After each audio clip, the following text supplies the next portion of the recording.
नमस्कार दोस्तों, स्वागत है आपका friends at preparation YouTube channel पर।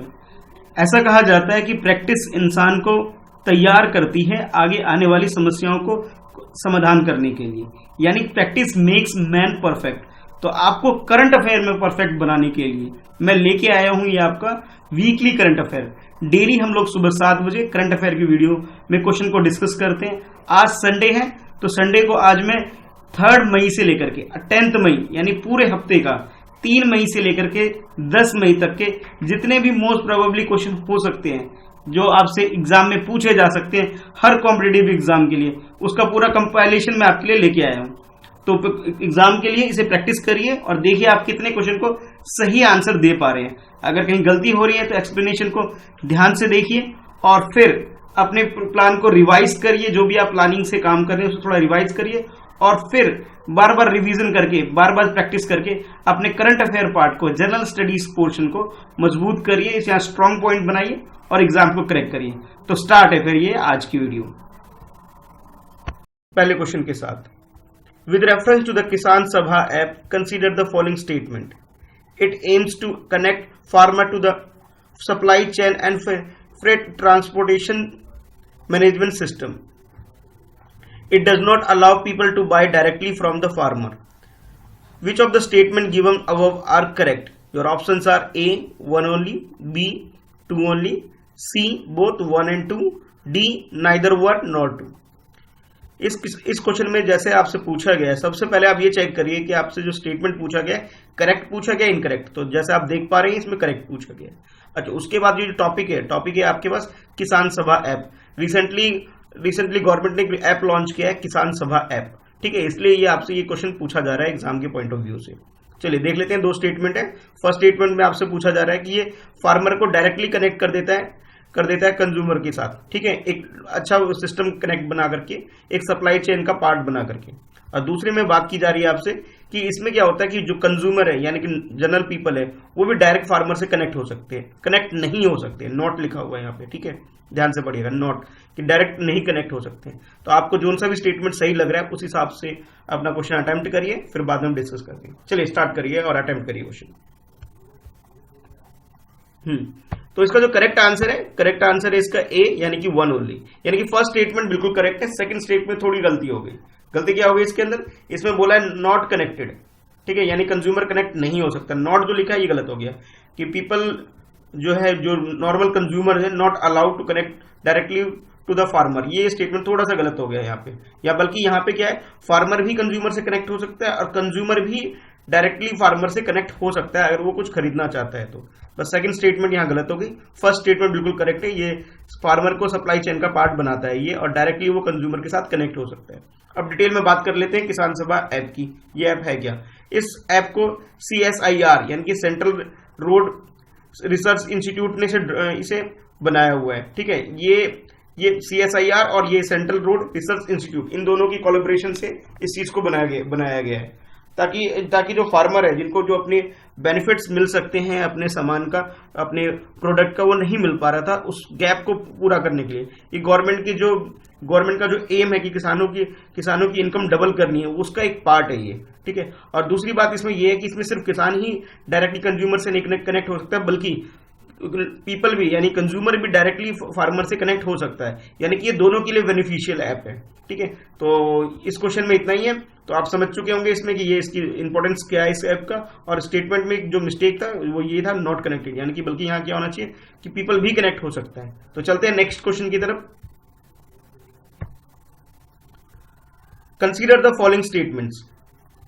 Iran is the largest producer of सैफरून.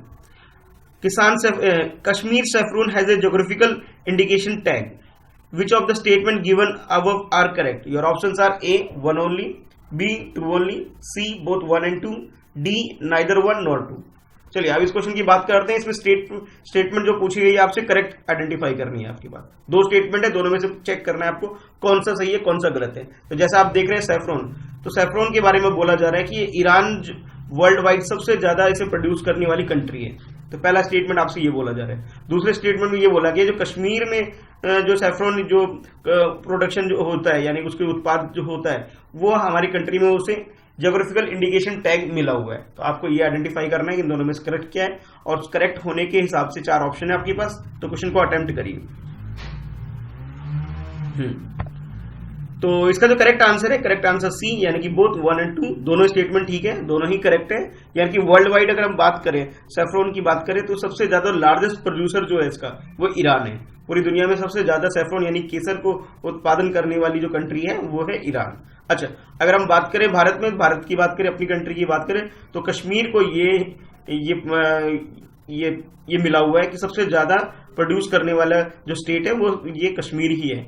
और कश्मीर के अंदर जो सैफरॉन यानी केसर का जो उत्पादन होता है उसको प्रमोट करने के लिए, उसे आगे लेके जाने के लिए, वहां के जो लोगों की इनकम ज्यादा हो सके और उसे एक अच्छा नाम मिल सके, इसलिए गवर्नमेंट ने उसे ज्योग्राफिकल इंडिकेशन दिया हुआ है।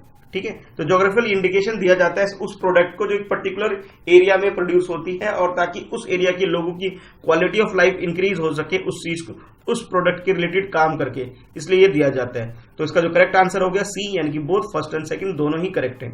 तो चलते हैं नेक्स्ट क्वेश्चन की तरफ। Which of the following are not part of India's foreign exchange reserve? Foreign currency asset, gold reserve, special drawing rights, reserve position and international monetary fund. Select the correct option using the code given below. Your options are A 1 and 2 only, B 3 only, C 3 and 4 only, D none of the above.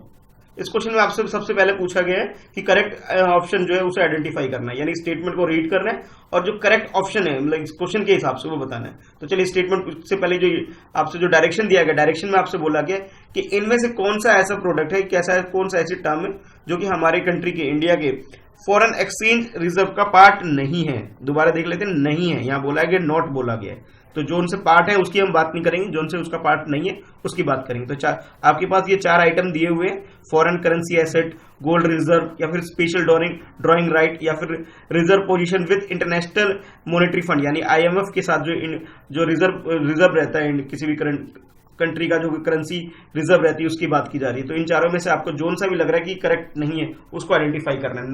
Not बोला जो उसका India उसका part नहीं है। तो question attempt करिए, फिर discuss करते हैं हम लोग। तो इसका जो करेक्ट आंसर है, करेक्ट आंसर डी, यानी कि नन ऑफ द अबव। यानी कि ये जो चारों के चारों आइटम है, यानी कि जो चारों स्टेटमेंट है, चारों ही स्टेटमेंट करेक्ट है, चारों ही सही है।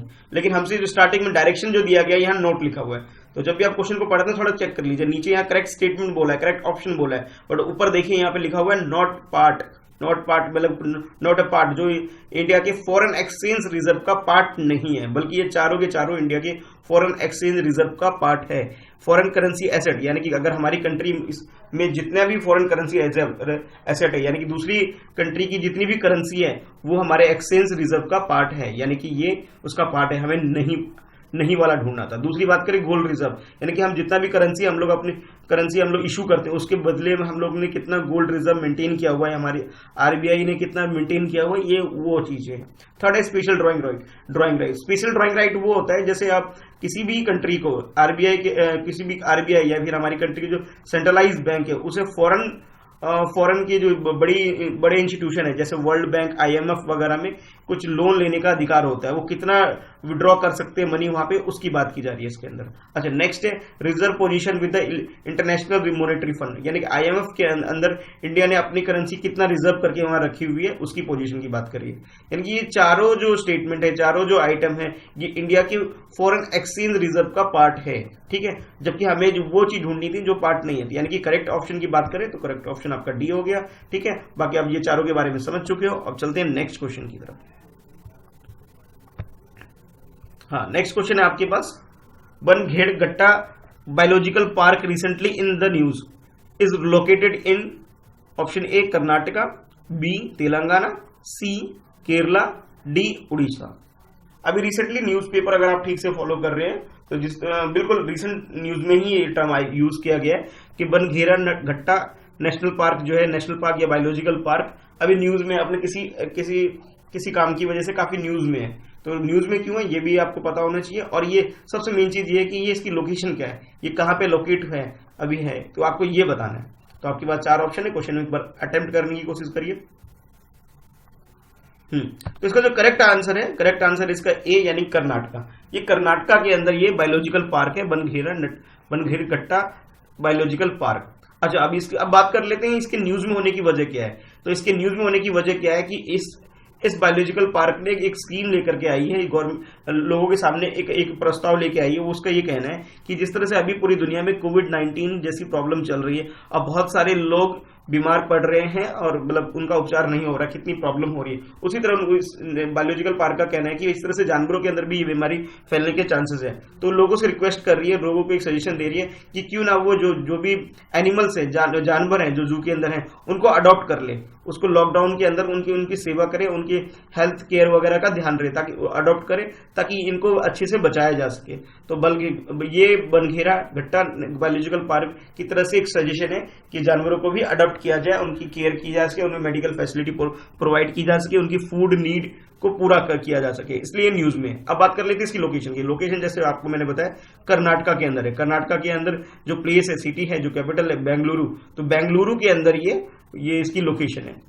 तो आपको इसकी लोकेशन भी पता होना चाहिए और रीजन में क्यों इस वजह से भी पता होना चाहिए। ठीक है, तो ये डायरेक्टली कोविड-19 से क्वेश्चन नहीं है, बट कोविड-19 से रिलेटेड आपको किस तरह से घुमा के क्वेश्चन आपसे पूछा जा सकता है, तो उस तरह से, यानी कि ये आपका जीएस का पार्ट भी हो गया, ठीक है, करंट अफेयर का भी पार्ट हो गया, और इसके अलावा ज्योग्राफी का भी पार्ट हो सकता है ये क्वेश्चन। और ज्योग्राफी के बाद जो नेशनल पार्क और जो वाइल्ड लाइफ सेंचुरी है उससे रिलेटेड भी है, यानी कि सबका मिक्सचर एक क्वेश्चन इस तरह से आपसे पूछा जा सकता है। तो इस तरह के क्वेश्चन को ध्यान से पढ़िए और अपने नोट्स तैयार कर लीजिए। चलते नेक्स्ट क्वेश्चन की तरफ। With reference to the crypto currency consider the following statement. अब क्रिप्टो करेंसी क्या होती है, इससे रिलेटेड कुछ स्टेटमेंट है आपके सामने, और उस हिसाब से आपके पास कुछ ऑप्शन है। चलिए वन बाय वन स्टेटमेंट को पढ़ लेते हैं। तो जो फर्स्ट स्टेटमेंट है, crypto currencies use centralize technology which allow user to make secure payment and store money. Crypto currency जो होता है वो एक सेंट्रलाइज सिक्योर टेक्नोलॉजी है, जो कि यूजर यूज करता है अपने पेमेंट के लिए या फिर कोई भी पैसे स्टोर करने के लिए। पैसे का मतलब यहाँ पे करेंसी से, किसी भी करेंसी को स्टोर करने के लिए एक सेंट्रलाइज टेक्नोलॉजी है।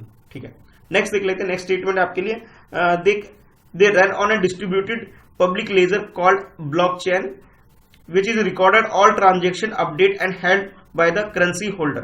अच्छा, ये जो सिस्टम जो काम करता है, ये ब्लॉकचेन टेक्नोलॉजी के अंदर ये काम करता है, जिसके अंदर एक पब्लिक लेजर डिस्ट्रीब्यूशन सिस्टम बनाया जाता है, जिसके अंदर जो भी इसका यूजर होता है उसके जितनी भी ट्रांजेक्शन उसका अपडेट, उस करेंसी से रिलेटेड जो भी ट्रांजेक्शन करता है उसे रिकॉर्ड मेंटेन करता है। ठीक है, नेक्स्ट स्टेटमेंट आपके लिए, next statement, Ethereum is a Ecuador's official crypto currency. यानी कि एक जो कंट्री है इक्वाडोर की जो ऑफिशियल करेंसी जो है, ऑफिशियल क्रिप्टो करेंसी जो है वो इथेरियम है। तो आपके पास ये तीन स्टेटमेंट है। तीन स्टेटमेंट के हिसाब से आपके पास जो ऑप्शन है, option A 1 and 3 only, B 2 only, C 1 and 2 only, and D 1 2 3, यानी कि तीनों स्टेटमेंट की बात की जा रही है। तो क्वेश्चन को एक बार अटेम्प्ट करिए। अगर आप क्रिप्टो करेंसी से रिलेटेड चीजों को समझ रहे हैं तो आप क्वेश्चन को बहुत इजीली आंसर कर सकते हैं। चलिए अटेम्प्ट करिए। तो इसका जो करेक्ट आंसर बी, यानी कि सेकंड स्टेटमेंट है वो करेक्ट है, बाकी दो स्टेटमेंट है वो गलत है। यानी कि फर्स्ट स्टेटमेंट और थर्ड स्टेटमेंट है, दोनों ही गलत है। कैसे गलत है मैं आपको बताता हूं। सबसे पहले जो इसमें बोला गया crypto currency are centralize technology है, ये यहाँ पे गलत हो गया। ये सिक्योर पेमेंट और स्टोर मनी को स्टोर करने का एक सेंट्रलाइज टेक्नोलॉजी है, ये गलत हो गया। ये सेंट्रलाइज टेक्नोलॉजी नहीं है, बल्कि ये डिसेंट्रलाइज टेक्नोलॉजी है। यानी कि इसमें जो किसी भी कंट्री का जो सेंट्रल बैंक होता है, जैसे हमारी कंट्री में आरबीआई है, उससे रिलेटेड एक सेंट्रलाइज प्रोसेस के तरीके काम करता है। बल्कि नहीं, ये आरबीआई का इसका कोई लेना देना नहीं है। ये सेंट्रलाइज टेक्नोलॉजी ना होकर के ये डिसेंट्रलाइज टेक्नोलॉजी है। तो यानी कि फर्स्ट स्टेटमेंट हमारा गलत हो गया। ठीक है, अच्छा उसके बाद ये सेकंड स्टेटमेंट जो आपसे बोला गया, they run distributed public ledger. हाँ, ये पब्लिक लेजर मेंटेन करता है, ब्लॉकचेन टेक्नोलॉजी यूज करता है, रिकॉर्ड मेंटेन करता है। इस करेंसी को यूज करने से रिलेटेड जितनी भी ट्रांजेक्शन होती है उसे मेंटेन करता है। हाँ बिल्कुल सही है, यानी सेकंड स्टेटमेंट सही हो गया। अच्छा, अब थर्ड स्टेटमेंट जो आपसे बोला गया कि इक्वाडोर की जो ऑफिशियल क्रिप्टो करेंसी है इथेरियम है, ये गलत हो गया। यहाँ पे ये गलत हो गया। गलत कैसे हो गया? क्योंकि यहाँ पे इक्वाडोर की जो ऑफिशियल करेंसी जो है वो ये ना होकर के बल्कि है डिनेरो इलेक्ट्रोनिको, ये इसकी ऑफिशियल करेंसी है। यानी कि इक्वाडोर की जो अपनी खुद की जो इलेक्ट्रॉनिक करेंसी यानी कि जो बिटकॉइन जैसी जो बाकी करेंसी होती है जो वर्ल्ड वाइड, तो इस तरह से इन्होंने भी अपनी जो क्रिप्टो करेंसी जो ऑफिशियली डिक्लेयर की है वो करिए डिनेरो इलेक्ट्रोनिको, ये इनकी ऑफिशियल करेंसी है जिसे शॉर्ट में डीई बोला जाता है। चलिए अब बात कर लेते हैं कुछ और कॉमन जो क्रिप्टो करेंसी जो काफी न्यूज में रहती है, वो है ये bitcoin, Libra, इथोरियम, ripple and light coin. ये कुछ ऐसे नाम हैं क्रिप्टो करेंसी के जो काफी न्यूज में रहते हैं और जो वाइडली जो वर्ल्ड वाइड यूज किए जाते हैं। तो ये consider the following statement. Project tiger is central sector scheme for the ministry of environment, forest and climate change, providing central assistance to the tiger state for the tiger conservation in designated tiger reserve. Satkosika Tiger Reserve is the first tiger reserve to have successfully relocated Royal Bengal tiger in India. Which of the statement given above are correct? Your options are A 1 only, B 2 only, C both 1 and 2, D neither 1 nor 2. चलिए बात करते हैं इस question में पूछा गया आपसे। तो सबसे पहले हम ये चेक कर लेते हैं क्वेश्चन में करेक्ट स्टेटमेंट पूछा है इनकरेक्ट। तो जैसा आप देख रहे हैं ये करेक्ट स्टेटमेंट पूछा गया है और इसमें जो टॉपिक जो आपके लिए है वो है प्रोजेक्ट टाइगर। तो प्रोजेक्ट टाइगर जो है ये सेंट्रल की स्कीम तो है, बट ये सेंट्रल की खुद की स्कीम ना होकर ये स्पॉन्सर स्कीम है। और सेकंड जो बात बोली गई है कि ये सतकोशिका टाइगर रिजर्व, तो ये फर्स्ट टाइम ये सतकोशिका टाइगर रिजर्व में लॉन्च नहीं किया गया था, ये किसी और उसमें किया गया है। तो इस हिसाब से जो आपका आंसर हो गया इसका, यानी कि दोनों स्टेटमेंट में थोड़ी थोड़ी मिस्टेक है, यानी कि फर्स्ट स्टेटमेंट और सेकंड स्टेटमेंट दोनों ही गलत है। तो यानी कि हमारा जो करेक्ट आंसर हो जाएगा इसका डी। अब डिटेल में जान लेते हैं कैसे। तो जैसे पहले बोला गया कि ये प्रोजेक्ट टाइगर ये सेंट्रल की स्कीम ना होकर ये सेंट्रल गवर्नमेंट की स्पॉन्सर स्कीम है। अब दोनों में डिफरेंस ये है, सेंट्रल गवर्नमेंट की जो स्कीम होती है वो सेंट्रल गवर्नमेंट खूब उसे इंप्लीमेंट करती है, लेकिन जो स्पॉन्सर स्कीम होती है उसमें सेंट्रल गवर्नमेंट इंप्लीमेंट नहीं करती बल्कि उसके लिए फंड प्रोवाइड करती है। और इस स्कीम के अंदर भी प्रोजेक्ट टाइगर के अंदर भी काम तो स्टेट गवर्नमेंट करती है, पर इस स्कीम के लिए जो फंडिंग की जाती है वो सेंटर की तरफ से आता है। और ये कोलैबोरेशन से होता है ministry of environment, forest and climate change के। यानी कि फर्स्ट स्टेट में सब कुछ सही था, बस एक गलती ये हो गई थी कि स्पॉन्सर स्कीम है ये, ना कि सेंट्रल की स्कीम है। तो बस ये थोड़ी सी मिस्टेक थी। और सेकंड स्टेटमेंट में जो टाइगर रिजर्व की बात की गई थी, तो ये सरिस्का टाइगर रिजर्व है जहां पे फर्स्ट टाइम प्रोजेक्ट टाइगर को लॉन्च किया गया था, जहां पे 20 बंगाल टाइगर को सेफली इनको रिलोकेट किया गया था। यानी कि जो करेक्ट आंसर आपका हो गया डी, ना कि 1 ना ही 2, दोनों ही स्टेटमेंट गलत है। अब बात करते हैं सेकंड क्वेश्चन की। With reference to the African swine fever and the classical swine fever consider the following statement. CSF का मतलब यहां पर है classical swine fever affect wild and domestic pig only. ASF का मतलब यहां पे African swine fever can be prevented by the vaccination. Both of them are the treatable and curing of the affected pig in the only option. ASF is the only listed the World Organization for the Animal Health. Which of the statement given above are not correct? Your options are A 1 and 2 only, B 3 and 4 only, C 1 and 3 only, D 2 and 4 only. तो इस question में जैसे मैं बात करता हूं, सबसे पहले आप ये चेक कर लीजिए क्वेश्चन में करेक्ट पूछा गया इनकरेक्ट। तो आपसे नॉट करेक्ट पूछा गया, यानी कि गलत स्टेटमेंट आइडेंटिफाई करना है। और इसमें जो टॉपिक पूछा गया आपसे, तो अफ्रीकन स्वाइन फीवर और क्लासिकल स्वाइन फीवर इन दोनों के बारे में है। तो चलिए आपके पास ये चार स्टेटमेंट है, ये चार स्टेटमेंट है। चारों स्टेटमेंट को ठीक से पढ़िए एक बार और फिर उसके बाद अटेम्प्ट करिए, फिर मैं डिटेल में एक्सप्लेन करता हूं क्या इसका सही उत्तर होगा। तो सबसे पहले जो आपसे बोला गया कि CSF यानी कि ये CSF का ये मतलब है यहाँ पे क्लासिकल स्वाइन फीवर, और ASF का मतलब है यहाँ पे अफ्रीकन स्वाइन फीवर। यानी कि CSF जो अफेक्ट करता है, ये अफेक्ट करता है डोमेस्टिक पिग को लिए, यानी कि जो घरों में जो पाले जाने वाले जो सुगर होते हैं, सिर्फ उसको इफेक्ट करता है। ठीक है। उसके बाद सेकंड जो बोला ASF जो है, ये ASF कैन बी प्रिवेंटेबल, इसको यानी प्रिवेंट कर सकते हैं, यानी कि वैक्सीन के द्वारा इसको बचाया जा सकता है, ये बात बोली गई है।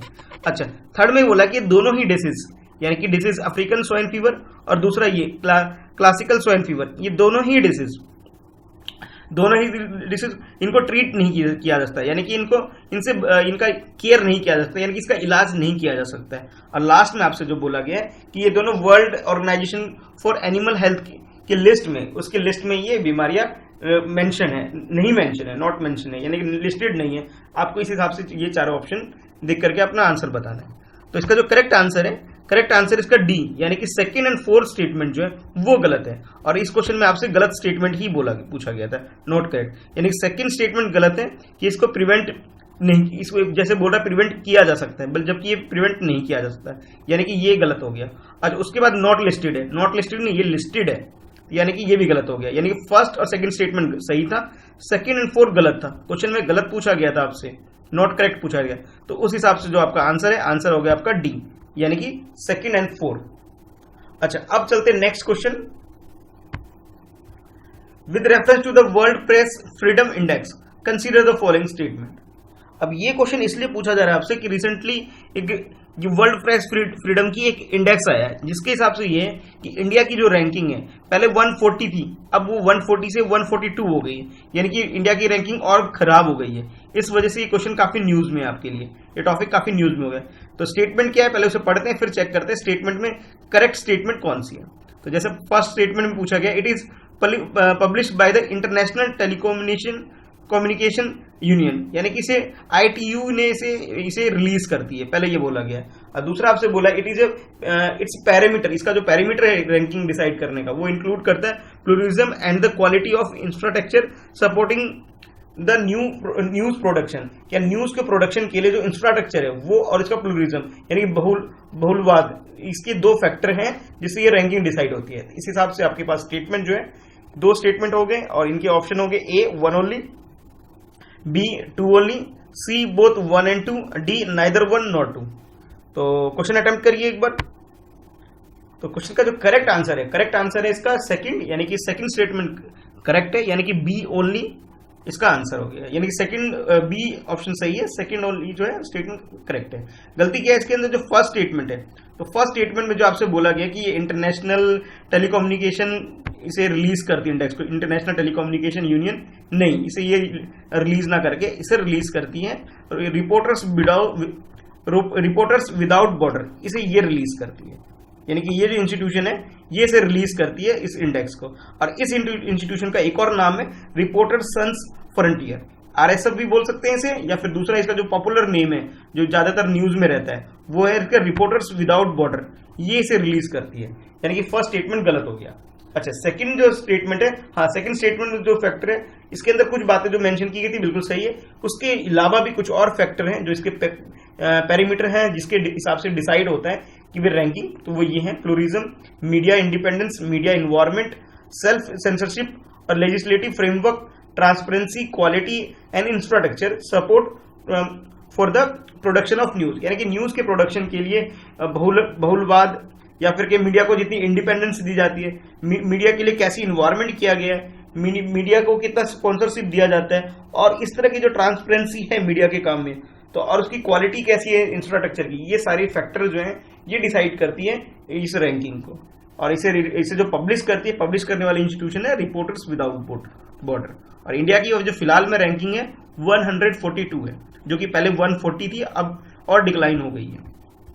चलिए अब चलते हैं नेक्स्ट क्वेश्चन की तरफ।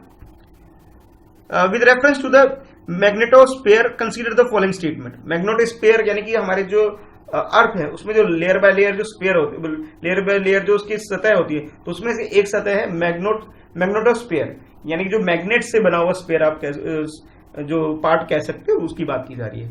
अच्छा, इसमें जो आपके पास स्टेटमेंट है, स्टेटमेंट कुछ इस तरह से, it is form through the interaction of the interplanetary magnet field with earth magnet field, it protect the erosion of the atmosphere by the solar wind. यानी कि इसमें ये बोला कि इसका जो फॉर्मेशन होता है, फॉर्मेशन जो होता है इस स्फीयर का जो फॉर्मेशन होता है वो इंटरेक्शन होता है जब इंटरप्लैनेटरी मैग्नेट फील्ड है, यानी कि जो हमारे अर्थ में जो इन्वायरमेंट में जो मैग्नेटिक फील्ड है उससे ये क्रिएट हुआ है। पहली बात ये बोली गई आपसे, ठीक है, मैग्नेट यानी कि चुंबक की बात की जा रही है, तो चुंबकी जो क्षेत्र है उससे इसका निर्माण या बनावट तैयार हुआ है इसका। और दूसरा आपसे बोला गया है कि ये जो ये जो क्या नाम है मैग्नेटिक स्क्वायर फील्ड है, इसका जो मेन काम है वो काम है ये प्रोटेक्ट करती है हमारे प्रोटेक्ट करती है इरोजन को एटमॉस्फेयर के, यानी एटमॉस्फेयर के इरोजन से इसको प्रोटेक्ट करती है जो सोलर विंड से आता है, यानी कि सूरज से जो अलाभकारी जो नुकसान देने वाली जो चीजें हमारे अर्थ पे आती है उससे हमें ये प्रोटेक्ट करती है। तो इस हिसाब से आपके पास दो स्टेटमेंट है, दोनों स्टेटमेंट के हिसाब से ये ऑप्शन बनती है आपके पास ए फर्स्ट ओनली, सेकंड जो ऑप्शन है आपके B two only, C both 1 and 2 और डी नाइदर 1 नॉर 2, यानी कि दोनों में से कोई सा भी सही नहीं है। तो चार ऑप्शन आपके पास, क्वेश्चन एक बार अटेम्प्ट करिए फिर डिटेल में बात करते हैं। तो इसका जो करेक्ट आंसर है बोथ, यानी कि 1 and 2 दोनों ही सही है, यानी फर्स्ट और सेकंड दोनों ही सही है। यानी कि इसका जो फॉर्मेशन होता है वो मैग्नेटिक फील्ड की वजह से होता है, यानी कि सोलर की जो मैग्नेटिक फील्ड है उसकी वजह से इसका फॉर्मेशन होता है। ठीक है, यानी कि फर्स्ट स्टेटमेंट बिल्कुल करेक्ट हो गया। इसमें एक चीज और जो आपको नोट करनी है कि ये करनी है कि जो मतलब जो क्वेश्चन से थोड़ा समझने के लिए आपके लिए कि जो इसकी स्पीड सोलर विंड की जो स्पीड होती है ये आपको पता होनी चाहिए। ये है 300 to 1500 किलोमीटर पर सेकेंड इसकी स्पीड होती है, और ये हमारे अर्थ में जो ये मैग्नेटोस्फीयर है ये हमारे इन्वायरमेंट को प्रोटेक्ट करती है, एटमॉस्फेयर को प्रोटेक्ट करती है इसको इरोजन होने से। इरोजन का मतलब है यहाँ पर उसके अंदर कमी आने से, यानी कई बार आपने सुना होगा अंटार्कटिका वगैरह में ओजोन लेयर में होल हो गया, छेद हो गया, तो इस तरह की प्रॉब्लम क्रिएट ना हो। सन के जो अल्ट्रा कुछ ऐसी चीजें होती हैं जो उसे नुकसान करती है, उस चीज से हमारे अर्थ को हमारे प्लेनेट को ये प्रोटेक्ट करती है। यानी कि इसका जो करेक्ट आंसर हो गया सी, यानी कि बोथ फर्स्ट एंड सेकंड दोनों ही स्टेटमेंट सही है। अब चलते हैं नेक्स्ट क्वेश्चन की तरफ। Which of the following statement are correct regarding the voluntary retention route scheme? यानी कि voluntary retention रूट स्कीम जो होती है इसके रिगार्डिंग में कौन सी स्टेटमेंट सही है आपको ये आइडेंटिफाई करनी है। तो आपके पास ये दो स्टेटमेंट है जो मैं रीड कर रहा हूं। It is aim to attracting foreign portfolio investment into the equity market. Equity market के अंदर जो फॉरेन पोर्टफोलियो है यानी कि फॉरेन इन्वेस्टर है उनको एक तरह से अट्रैक्ट करने के लिए ये स्कीम लेके आई गई है, यानी कि वॉलंटरी रिटेंशन रूट स्कीम लेके आया हुआ है। अच्छा, दूसरा आपसे बोला जा रहा है कि investment through this route is free of the regulatory norms. अच्छा, इस रूट से अगर कोई बाहर का बंदा यानी कि फॉरेनर हमारी कंट्री में अगर वो इन्वेस्टमेंट करता है तो वो बिल्कुल फ्री है हर नॉर्म से, जितनी भी रेगुलेटरी नॉर्म्स होते हैं उससे फ्री है, उसके लिए एप्लीकेबल है। और साथ ही साथ foreign portfolio investment irrespective of share of investment, यानी कि उसका इन्वेस्टमेंट में कितना शेयर हो इस रिगार्डिंग से वो टोटली फ्री है, वो फ्रीली अपना डिसीजन ले सकता है और हमारी कंट्री में आके इन्वेस्ट कर सकता है, ये बात बोली गई है। तो इस हिसाब से आपके पास है दो स्टेटमेंट हो गए, दोनों स्टेटमेंट के रिगार्डिंग आपके पास चार ऑप्शन है। फर्स्ट ऑप्शन में आपसे बोला गया कि फर्स्ट स्टेटमेंट जो है फर्स्ट स्टेटमेंट यानी कि 1 ओनली करेक्ट है, सेकंड में बोला गया 2 ओनली यानी कि सेकंड करेक्ट है आपका, और थर्ड में बोला गया दोनों स्टेटमेंट फर्स्ट एंड सेकंड दोनों ही बोथ स्टेटमेंट्स आर करेक्ट, और लास्ट में बोला गया मतलब नाइदर 1 नॉर 2 यानी कि दोनों में से कोई सा भी सही नहीं है, दोनों ही गलत है। तो एक बार क्वेश्चन अटेम्प्ट करिए फिर डिटेल में बात करते हैं फिर इसके वॉलंटरी रिटेंशन रूट स्कीम के बारे में। तो इसका जो करेक्ट आंसर है वो हो गया आपका, वो हो गया डी, यानी कि नाइदर 1 नॉर 2, यानी कि दोनों ही स्टेटमेंट गलत है। गलत क्यों आप समझ लेते हैं। तो जैसे फर्स्ट में बोला गया था कि भाई ये एक तरह से इक्विटी स्कीम है, बल्कि ये इक्विटी की स्कीम नहीं है, डिवेंचर की स्कीम है। अब इक्विटी और डिवेंचर में पहले एक बार डेफिनेशन क्लियर कर लेते हैं। इक्विटी इन्वेस्टमेंट का मतलब वो होता है जब किसी फर्म के अंदर कोई भी इन्वेस्टर अपना पैसा लगाता है, ठीक है, तो इक्विटी में क्या होता है उसे ऑनरशिप ट्रांसफर की जाती है। मान लीजिए उसको किसी भी कंपनी में 100 शेयर है और 100 शेयर में से अगर उसे 51 शेयर मिल जाते हैं, 51% अगर शेयर मिल जाते हैं तो उस फर्म का उस कंपनी का वो ऑनर बन सकता है। इसी तरह डिफरेंट मतलब जो इन्वेस्टर होते हैं अपने जितना भी पैसा वो लगाते हैं उस फर्म के अंदर उस कंपनी के अंदर, उस हिसाब से उस कंपनी का की जो मालिकाना हक है ऑनरशिप उसको ट्रांसफर की जाती है। मान लीजिए किसी ने 10% अमाउंट उसमें इन्वेस्ट किया है तो 10% शेयर अगर उसके पास है तो 10% की ऑनरशिप उसके पास है। ये तो बात होती है इक्विटी में। और डिवेंचर में क्या होता है डिवेंचर में ऑनरशिप शेयर नहीं होती है, बल्कि वो ऐसे डेप्टर ट्रीट किया जाता है, डेप्टर मतलब क्रेडिटर ट्रीट किया जाता है, जिसके अंदर क्या होता है उसे एक फिक्स्ड रेट से किसी भी एक फिक्स्ड रेट से उसे इंटरेस्ट दिया जाता है। मान लीजिए उसने 1000 रुपए इन्वेस्ट किए तो 1000 रुपए का मान लीजिए 5% उसे मिलना है तो हर साल उसे 5% इंटरेस्ट दिया जाएगा। लेकिन इक्विटी में क्या होता है, इक्विटी में ऐसा नहीं होता। इक्विटी में क्या होता है कि जो भी प्रॉफिट होगा चाहे वो प्रॉफिट 100 रुपीज हो 200 हो उसको उसमें उस हिसाब से उसका शेयर बनेगा। यानी कि इक्विटी में क्या होता है कि जो अर्निंग होती है वो ज्यादा हो जाती है और जो डेप्थ में जो होता है, डेप्ट में जो होता है, डेप्ट इन्वेस्टमेंट जो होता है, उसके अंदर क्या होता है, फिक्स्ड होता है कि भाई इस रेट से आपको इसकी एनुअली इनकम होगी। तो ये डिफरेंस है। तो जैसे जो फर्स्ट स्टेटमेंट आपको बोला गया है कि फर्स्ट स्टेटमेंट में बोला कि ये जो स्कीम है वॉलंटरी रिटेंशन रूट स्कीम जो है, ये फॉरेन पोर्टफोलियो को अट्रैक्ट करने के लिए है। बिल्कुल सही है, अट्रैक्ट करने के लिए, लेकिन वो इक्विटी मार्केट के लिए नहीं है ये, बल्कि ये है डिवेंचर मार्केट के लिए। तो यानी कि जो फर्स्ट स्टेटमेंट हो गया, यहां गलती हो गई, इक्विटी नहीं था यहाँ पे, ये गलती होगी। अच्छा, दूसरा बोला कि ये दूसरा जो स्टेटमेंट आपसे बोला गया इसके अंदर ये कि ये इन्वेस्टमेंट जो बाहर से आएगा ये से हर तरह की रेगुलेटरी नॉर्म से फ्री होगा, और उसमें उसका कितना शेयर होगा इसके लिए फ्री होगा। नहीं, इसमें थोड़ा सा करेक्शन है इसके अंदर कि ये फ्री तो होगा हर तरह के नॉर्म से, लेकिन उसके अंदर क्या है कि जितना भी पैसा वो इन्वेस्ट करेगा उसे फिक्स टाइम के लिए फिक्स अमाउंट, उसे मिनिमम एक फिक्स शेयर जो है उसे इन्वेस्ट करके रखना पड़ेगा, यानी कि वो पूरा अमाउंट एक साथ में विड्रॉ नहीं कर सकता। बस ये थोड़ा सा चेंज है। बाकी इसमें ये कंडीशन तो ठीक थी कि भी ये फ्री है हर तरह की रेगुलेटरी नॉर्म से, बिल्कुल सही है, लेकिन इसमें क्या कुछ मिनिमम अमाउंट है जो उसे वहां पे फिक्स रखना पड़ेगा। जिस फर्म में वो इन्वेस्ट कर रहा है वहां उसे फिक्स रखना पड़ेगा, उसे टोटली वो अपना पैसा विड्रॉ नहीं कर सकता। इसके अंदर ही है। तो यानी कि जो करेक्ट स्टेटमेंट जो होगी इसके अंदर, दोनों ही स्टेटमेंट गलत हो गई, कुछ ना कुछ मिस्टेक है दोनों में। तो आपका जो करेक्ट आंसर है आपका वो डी हो गया, नाइदर वन नॉर टू। यानी तो पहला क्वेश्चन हमारे पास है, with reference to the matrix scheme consider the following statement. एक स्कीम है मैट्रिक्स, उसके बारे में आपको बताना है कि दो स्टेटमेंट गिवन है, करेक्ट कौन सी है। चलिए पढ़ते हैं स्टेटमेंट क्या है। It provide fix grant support to the mathematician and theoretician. It is implemented by the ministry of human resource and development.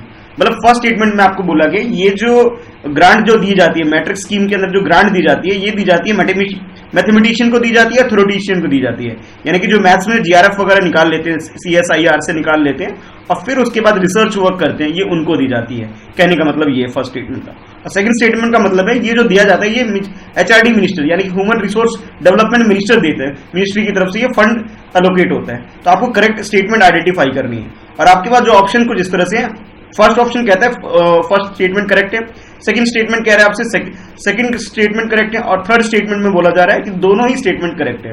और लास्ट में जो डी है, नाइदर वन नॉर टू, यानी कि फर्स्ट और सेकंड दोनों ही गलत हैं। तो करेक्ट ऑप्शन क्या है एक बार अटेम्प्ट करिए, फिर मैं डिस्कस करता हूं डिटेल में। हाँ, तो इसका जो करेक्ट आंसर है, करेक्ट आंसर इसका हो गया फर्स्ट, यानी कि वन ओनली। ठीक है, यानी कि ए जो इसका ऑप्शन है, ए जो इसका ऑप्शन है ये करेक्ट है, यानी फर्स्ट वाला ही करेक्ट है, सेकंड वाला गलत है। गलत क्यों अब बताते हैं आपको। ये हमारी कंट्री में जो बाकी सब्जेक्ट है other than mathematics, other than science के जो सब्जेक्ट होता है वो कनेक्टेड है यूजीसी से कनेक्टेड है। और बाकी जो मैथ्स के सब्जेक्ट है, मैथ साइंस ये सब्जेक्ट है, ये सारे कनेक्टेड है CSIR से कनेक्टेड है। यानी कि ये सारे सब्जेक्ट आ जाते हैं हमारे ministry of science and technology के अंदर आ जाते हैं, ना कि HRD मिनिस्ट्री के अंदर आ जाते हैं। यानी कि इसका मतलब सीधा सीधा हो गया, तो जो फंड भी एलोकेट करेगी ये मिनिस्ट्री करेगी, ministry of science and technology. इसके अंदर 5-6 सब्जेक्ट आते हैं जो बिल्कुल अलग है। ठीक है, तो मैथमेटिकल साइंस भी एक सब्जेक्ट है जो कि इसके अंदर आता है। तो इसे HRD मिनिस्ट्री से कोई लेना देना नहीं है, UGC से इसका कोई लेना देना नहीं है, ये CSIR और ministry of science and technology इससे कनेक्टेड है। तो फर्स्ट जो सेकंड स्टेटमेंट था वो हमारा गलत हो गया। और हाँ, जैसे ये स्कीम बताया जा रहा है मैट्रिक्स स्कीम, हाँ ये बिल्कुल करेक्ट है कि ये जो इसका जो ग्रांट मिलता है ये मैथमेटिशियन को मिलता है जो कि मैथ्स में रिसर्च वर्क कर रहे हैं, कोई तो थ्योरी डेवलप कर रहे हैं या फिर कोई रिसर्च वर्क कर रहे हैं, उनको भी दिया जाता है। यानी फर्स्ट स्टेटमेंट करेक्ट है, सेकंड गलत हो गया। ठीक है, तो करेक्ट आंसर हमारा ए यानी कि वन ओनली। चलते हैं नेक्स्ट क्वेश्चन की तरफ। Yes programme recently in news is related to. Yes programme में कभी रिसेंटली न्यूज में है, काफी न्यूज में है, बहुत पॉपुलर हो रहा है। क्यों न्यूज में, उसके 4 रीजन बताए गए हैं आपसे। तो इन चारों में से एक ऑप्शन जो बिल्कुल करेक्ट है, बाकी गलत है। तो वन बाय वन देख लेते हैं क्या है ऑप्शन और फिर उसे अटेम्प्ट करिए आप लोग। फर्स्ट है गोल्ड मोनेटाइजेशन, कि मतलब गोल्ड से ये रिलेटेड है। नेक्स्ट बोला हेल्थ, यानी हेल्थ एंड रिस्क कम्युनिकेशन से है। नेक्स्ट सी में जो बोला जा रहा है आपसे, सी में बोला जा रहा है ये employment of rural worker एमिड covid outbreak, ये रिलेटेड है रूरल एरिया में जो एम्प्लॉयमेंट से लेकर इशू है, ताकि कोविड-19 को से डील कर सके, इससे रिलेटेड है ये बोला जा रहा है।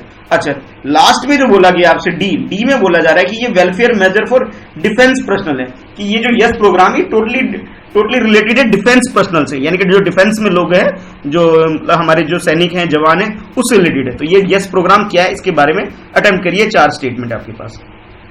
तो करेक्ट आंसर इसका है बी, यानी कि ये हेल्थ एंड रिस्क कम्युनिकेशन से रिलेटेड है। यानी कि अभी क्या है कि अभी कोविड-19 जो चल रहा है, तो कोविड-19 से रिलेटेड है ये टर्म। और टर्म क्या है, आपको ही पता है कि अभी कोविड-19 काफी बर्निंग इशू है हमारी कंट्री और पूरे वर्ल्ड में। तो इससे रिलेटेड जो भी चीजें आ रही हैं न्यूज में, उसे जरूर फॉलो करिए। किस मिनिस्ट्री से रिलेटेड है, क्या स्कीम है, कौन से प्रोग्राम इंप्लीमेंट किए गए, क्या प्रिकॉशन लिए जा रहे हैं, तो ये सारे फैक्ट आपको बिल्कुल टिप्स पे क्लियर होने चाहिए। तो ये यस प्रोग्राम भी ऐसे हैं। तो पहले ये समझ लेते हैं यस है क्या।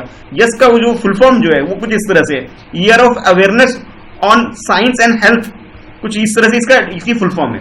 तो ये अगर आपको फुल फॉर्म पता है तो आप ये क्वेश्चन को अपने आप ही कर ले जाएंगे, क्योंकि ये साइंस और हेल्थ के अवेयरनेस से रिलेटेड है। ठीक है, तो ये यस की फुल फॉर्म है। चलिए अब डिटेल में बात करते हैं। सॉरी, ये national council for science and technology जो कम्युनिकेशन है, ठीक है, उसके द्वारा ये स्कीम लॉन्च की गई है, जो कि अंदर आता है department of science and technology. हमारी कंट्री में department of science and technology के अंदर जो इंस्टीट्यूशन है, national council for science and technology communication, इसने इस प्रोग्राम को लॉन्च किया और इसका नाम रखा है यस। यस का मतलब है यहाँ पे year of awareness of health and science, ठीक है, जो कि फोकस करता है कोविड-19 को। किस लिए एफर्ट लगाया जा रहा है कि प्रमोट कर सके ग्रास रूट लेवल पे, यानी कि जमीनी स्तर पर हर कॉमन आदमी के पास जा सके, उनको कोविड-19 से रिलेटेड उनको अवेयर किया जा सके, और जो भी वो रिस्पॉन्स हेल्थ के प्रति अच्छे काम कर रहे हैं उसे अच्छा रिस्पॉन्स मिल सके। ठीक है, इसलिए ये प्रोग्राम लॉन्च किया गया है। तो इसका जो करेक्ट आंसर हो गया, करेक्ट आंसर इसका हो गया बी। ठीक है, बी यानी कि हेल्थ एंड रिस्क कम्युनिकेशन से ये रिलेटेड है यस प्रोग्राम। चलिए अब चलते हैं नेक्स्ट क्वेश्चन। तो नेक्स्ट क्वेश्चन है आपके लिए, with reference to the non aligning movement name consider the following statement. आपको पता होगा काफी टाइम पहले एक ऑर्गेनाइजेशन क्रिएट की गई थी नेम नॉन अलाइंग मूवमेंट। ये हम इसमें हमारी कंट्री के जो फर्स्ट प्राइम मिनिस्टर थे उसका भी काफी बड़ा रोल है इसके अंदर। अब है क्या चीज, देखते हैं इसके बारे में। कुछ दो स्टेटमेंट है और ध्यान रहे, मैं एक बार रीड कर देता हूं। Which of the following statement above are not correct, यानी कि इन दो स्टेटमेंट से आपको नॉट करेक्ट आइडेंटिफाई करना है, करेक्ट वाला नहीं, नॉट करेक्ट। ये ध्यान रखना, जब भी आप क्वेश्चन को अटेम्प्ट करते हैं तो सबसे पहले अपना ध्यान इधर दे दीजिए कि करेक्ट पूछा है या नॉट करेक्ट पूछा है। क्वेश्चन आता आता भी गलत हो जाता है, ठीक है, आता है आपको बहुत इजी लगेगा, लेकिन गलती क्या होगी, लगाना कुछ और था, लगा कुछ और आए हो, तो ये गड़बड़ ना हो। तो नॉट करेक्ट थोड़ा इसको अच्छे से पढ़ लेना। जैसे मैंने इसे जानबूझ के मैं इसे रेड कलर में करता हूं ताकि आपकी नजर यहां पे पड़े। एग्जाम में रेड कलर में नहीं आता, बट मैं जानबूझ के करता हूं ताकि आपको क्लियर हो सके कॉन्सेप्ट। चलिए अब देखते हैं statement. It was form during the cold war as an organisation of state that did not seek to formally align themselves with either of United States or Soviet Union, but sought to remain independent or neutral। अच्छा, ये जो बताया जा रहा है कि non aligning movement के बारे में बताया जा रहा है कि ये कोल्ड वॉर के ड्यूरिंग था। ये उन कंट्री का समूह है, ये ग्रुप है, ग्रुप ऑफ कंट्री। ये स्टेट का मतलब यहाँ कंट्री से है कि उन कंट्री के बारे में बात की जा रही है जो ना कि सोवियत यूनियन को, जो कि यूएसएसआर था पहले, जो अब रशियन फेडरेशन हो गया है, ना उसको ज्वाइन करना चाहते थे और ना ही यूनाइटेड स्टेट को ज्वाइन करना चाहते थे। इन दोनों में से किसी को ज्वाइन नहीं करना चाहते थे, बल्कि ये न्यूट्रल रहना चाहते थे। तो उन ऑर्गेनाइजेशन, जितनी भी ऑर्गेनाइजेशन थी, उनका एक समूह है नॉन अलाइंग मूवमेंट। ठीक है, अच्छा, सेकंड बोला जा रहा है it's permanent secretariat is located at Jakarta. Jakarta यानी कि इंडोनेशिया में इसका परमानेंट सेक्रेटरीट लोकेटेड है। तो आपको इसमें से बताना है गलत स्टेटमेंट कौन सा है। तो ठीक है, तो इसमें गलत बताना है, तो आपके पास ऑप्शन कुछ इस तरह से है। फर्स्ट में ऑप्शन है आपके पास वन ओनली, यानी कि पहला स्टेटमेंट जो हम लोगों ने पढ़ा ये करेक्ट है। सेकंड में बोला जा रहा है, सेकंड यानी कि इसमें बी को करेक्ट बताया जा रहा है। बी का मतलब है ये परमानेंट जो सेक्रेटरीट है इसका इंडोनेशिया जकार्ता में, इसके बारे में बोला जा रहा है। और नेक्स्ट है सी। सी में बोला जा रहा है कि दोनों स्टेटमेंट गलत है। ठीक है भाई, और नेक्स्ट देखते हैं डी। डी में बोला जाए ना फर्स्ट गलत है ना सेकंड गलत है, तो आपको ये आइडेंटिफाई करना है कि बेस्ट आंसर क्या है। और ध्यान रहे, ऑप्शन हमारा सही क्या होगा, जिसमें बोला जा रहा है not correct. Not correct identify नहीं, यानी कि गलत वाला चूज करना है। ठीक है, ध्यान रहे। तो इसका जो करेक्ट आंसर है, करेक्ट आंसर हो गया बी, यानी कि सेकंड ओनली, यानी कि सेकंड स्टेटमेंट है वो गलत है। अब गलत क्या है बात करते हैं। फर्स्ट स्टेटमेंट बिल्कुल सही है। फर्स्ट स्टेटमेंट में बोला गया था कि ये नॉन अलाइंग मूवमेंट जो है ड्यूरिंग कोल्ड वॉर है, बिल्कुल सही है। ये उन ऑर्गेनाइजेशन या स्टेट की बात की जा रही है जो कि ना ही सोवियत यूनियन को ज्वाइन करना चाहते, यानी कि आज के टाइम पे रशिया हो गया, जब ये डिवाइड हो गया है 1992 के आसपास, ये लास्ट डेकेड में जब ये डिवाइड हो गया, 17-18 कंट्रीज में डिवाइड हो गया ये। अब ये अभी फिलहाल ये रशिया के नाम से जाना जाता है, पहले ये यूएसएसआर या सोवियत यूनियन बोला करते थे इसे। ठीक है, और यूनाइटेड स्टेट, इन दोनों में से किसी को ज्वाइन नहीं करना, यानी कि ऐसा हो रहा था कि जितनी भी कंट्री ब्रिटिश के अंदर या बाकी और भी यूरोपियन कंट्री के अंदर जो गुलाम थे, यानी कि उनके अंडर में थे, जब वो फ्रीडम को अचीव कर रहे थे, तो उनके पास ऑप्शन था, या तो वो यूनाइटेड स्टेट यानी कि अमेरिका को ज्वाइन कर ले, या फिर सोवियत यूनियन जो कि फिलहाल अब रशिया है, रशिया को ज्वाइन कर ले। लेकिन कुछ स्टेट ऐसे थे, स्टेट का मतलब यहाँ कंट्री से है, कि कुछ स्टेट ऐसे थे उन्होंने दोनों में से किसी को ज्वाइन करने से मना कर दिया था। जैसे इंडिया भी, हम लोग भी उसके ही पार्ट है ना, हमने अमेरिका को ज्वाइन किया था, हमने ना रशिया को ज्वाइन किया था, हमने किसी को ज्वाइन नहीं किया था, हम लोगों ने भी। तो हमारी कंट्री भी नॉन अलाइंग मूवमेंट का ही एक पार्ट है, यानी फर्स्ट स्टेटमेंट सही था और सेकंड गलत था, तो गलत वाला ही ढूंढना था, यानी कि सेकंड गलत है वो सही है, ठीक है। तो इसमें जो सेकंड में जो आपसे बोला गया कि इसमें क्या है कि जो इसका जो परमानेंट सेक्रेटरीट है, परमानेंट सेक्रेटरीट कहां बताया जा रहा है, इंडोनेशिया में बताया जा रहा है, जबकि ऐसा नहीं है, ये हायरार्की बनी हुई है और ये रोटेशन बेसिस पे है, यानी कि नेम का जो ये नॉन अलाइंग मूवमेंट का जो सेक्रेटरीट है किसी एक कंट्री या मेंबर कंट्री में ना होके ये रोटेट होती रहती है, ठीक है। रोटेट होने की वजह से कहीं ये फिक्स जगह पे नहीं है, या कि इसका सेक्रेटरीट हर कुछ एक फिक्स टाइम पीरियड के बाद चेंज होता रहता है, ठीक है। तो यानी कि सेकंड स्टेटमेंट हमारा गलत हो गया और गलत ही पूछा गया था आपसे, तो यानी कि बी जो ऑप्शन है वो करेक्ट हो गया, यानी कि सेकंड ओनली। अब चलते हैं नेक्स्ट क्वेश्चन, नेक्स्ट क्वेश्चन की तरफ देखते हैं, जो कि है आपका consider the following statement with reference to the purchasing managers index. अच्छा, अब क्वेश्चन जो आ रहा है ये कॉमर्स वगैरह से रिलेटेड है, जो इकोनॉमिक्स से रिलेटेड ये क्वेश्चन बन जा रहा है आपके लिए। और ये क्यों है क्वेश्चन, क्योंकि आजकल ट्रांजेक्शन कुछ नहीं हो रही, कोविड-19 की वजह से कोई बिजनेस डील नहीं हो पा रही है, तो फिर ये भी एक न्यूज में होने की वजह है कि बिजनेस या इकोनॉमी हमारी बिल्कुल ठप हो गई है, मतलब अब इस टाइम कोई काम नहीं चल रहा है। तो इस क्वेश्चन में पूछा गया which of the statement given above are correct, सही वाला चूज करना है। चलिए स्टेटमेंट पढ़ लेते हैं। फर्स्ट स्टेटमेंट आपके लिए, it is indicator of business activity in the manufacturing and service sector, यानी कि जो परचेसिंग मैनेजर्स इंडेक्स है ये इंडिकेट करती है हमारी कंट्री के अंदर जो बिजनेस की जितनी भी एक्टिविटी हुई है उसके बारे में बात की जा रही है। और उसके अंदर भी क्या है कि जो मैन्युफैक्चरिंग एंड सर्विस सेक्टर के अंदर जो काम कैसा हो रहा है उसके बारे में इंडिकेट करती है कि अच्छा काम हो रहा है, बुरा काम हो रहा है, कंट्री जो इकोनॉमिक ग्रोथ कर रही है, डाउनफॉल जा रही है, उसके बारे में बताता है परचेजिंग मैनेजर इंडेक्स, यानी पीएमआई शॉर्ट में जो बोले से। पीएम का मतलब प्राइम मिनिस्टर नहीं है, यहाँ पे परचेजिंग मैनेजर है, ध्यान रहे, ये प्राइम मिनिस्टर ऑफ इंडिया में समझ लेना इसे, ठीक है। उसके बाद नेक्स्ट है which of the statement given above are correct, correct की बात की जा रही है। तो फर्स्ट है यहाँ पे ए, यानी कि जो फर्स्ट ऑप्शन है आपके पास ए, यानी फर्स्ट ओनली, यानी फर्स्ट स्टेटमेंट करेक्ट है। सेकंड में बोला जा रहा है बी ओनली, यानी कि सेकंड स्टेटमेंट जो है वो करेक्ट है। और जो सी में बोला जा रहा है बोथ फर्स्ट एंड सेकंड दोनों ही करेक्ट है। अच्छा, लास्ट में है, लास्ट में डी में बोला जा रहा है कि दोनों ही statement neither one not two, ना ही फर्स्ट करेक्ट है ना सेकंड करेक्ट है, दोनों ही गलत हैं, इसके बारे में ये बोला जा रहा है। तो क्वेश्चन एक बार अटेम्प्ट करिए, डिस्कस करते हैं इसके आंसर को। तो इसका जो करेक्ट आंसर है, करेक्ट आंसर है इसका फर्स्ट, यानी कि वन ओनली, यानी फर्स्ट स्टेटमेंट जो है वो करेक्ट है। फर्स्ट स्टेटमेंट में जो आपसे बोला गया था कि ये जो है हमारी कंट्री के अंदर जो बिजनेस एक्टिविटी जितनी भी होती है, चाहे वो मैन्युफैक्चरिंग सेक्टर की हो या फिर सर्विस सेक्टर की, तो उनके अंदर कितना ग्रोथ हो रहा है, क्या डाउनफॉल जा रहा है या अप हो रहा है, ये क्या हो रहा है, इंक्रीजिंग ऑर्डर में जा रहा है, डिक्रीजिंग ऑर्डर में जा रहा है, क्या सिचुएशन है, उसके बारे में इंडिकेट करती है क्या, परचेजिंग मैनेजर इंडेक्स, ठीक है, यानी फर्स्ट स्टेटमेंट करेक्ट है। अच्छा, सेकंड जो बोला गया इसका जो डाटा जो कंपाइलेशन जो होता है वो होता है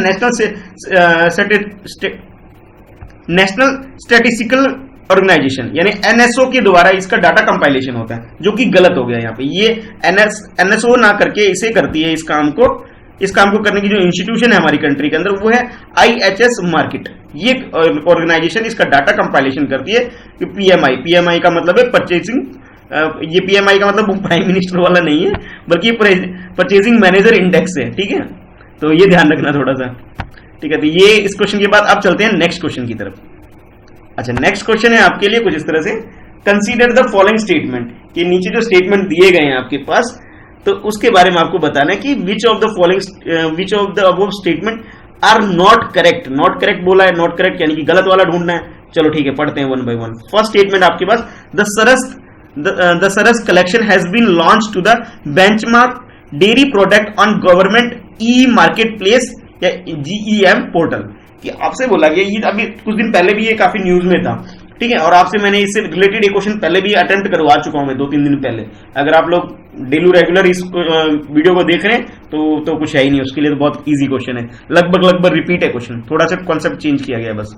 तो सरस कलेक्शन की बात की जा रही है, लॉन्च किया गया है कि डेयरी प्रोडक्ट से रिलेटेड है, जो कि government e market place portal द्वारा इसको लॉन्च किया गया है या उसको ऑर्गेनाइज किया जा रहा है वगैरह वगैरह। अच्छा, नेक्स्ट बोला जा रहा है ये GEM जो है ये किसके अंडर है, ये ministry of commerce and industry के अंदर है, यानी कि जीईएम जो है ये ministry of commerce and industry के अंदर है। तो आपको बताना है कि भी इसमें गलत स्टेटमेंट कौन सा है, यानी नॉट करेक्ट स्टेटमेंट कौन सा है। करेक्ट वाला नहीं, नॉट करेक्ट का पूछा गया। और आपके पास जो ऑप्शन है कुछ इस तरह से, फर्स्ट ओनली यानी फर्स्ट स्टेटमेंट करेक्ट है, सेकंड में बोला जा रहा है कि जो बी स्टेटमेंट है यानी जो सेकंड जो है बी में जो सेकंड वो करेक्ट है। करेक्ट का मतलब ये नॉट करेक्ट की बात करिए जो आपके हिसाब से आंसर। और डी में बोला जा रहा है कि ना फर्स्ट ना सेकंड, और लास्ट में बोला ना दोनों ही, और लास्ट में बोला जा रहा है नाइदर वन नॉट टू। तो क्वेश्चन को एक बार अटेम्प्ट करिए, गलत स्टेटमेंट आइडेंटिफाई करिए क्या हो सकता है और फिर बताइए क्या है। तो इसमें जो गलत स्टेटमेंट है ये फर्स्ट यानी कि ए जो ऑप्शन है आपके पास ए वन ओनली, यानी कि फर्स्ट स्टेटमेंट गलत हो गया। गलत क्या हो गया इसमें देखिए, जो Saras collection showcase daily utility product है ये किसी मिल्क प्रोडक्ट से नहीं है, ठीक है। डेयरी प्रोडक्ट या मिल्क प्रोडक्ट से इसका कोई लेना देना नहीं है, ठीक है। ये डेयरी प्रोडक्ट या मिल्क प्रोडक्ट से इसका कोई लेना देना नहीं है। जीईएम जो नेम जो है ये सरस ये डेयरी प्रोडक्ट से इसका लेना नहीं देना नहीं है, बल्कि जो डेली के जो यूटिलिटी प्रोडक्ट्स है, जो हमारे रोजमर्रा के जो हमारे काम की जो चीजें होती है, जो हमारे सर्वाइवल के लिए जो जरूरत है, हमारे जीवन निर्वाह करने के लिए जो जरूरत की चीजें होती है, वो चीजें इसके अंदर आती है, यानी खाने पीने की चीजें की बात हो रही है, अदर देन मिल्क प्रोडक्ट, ठीक है।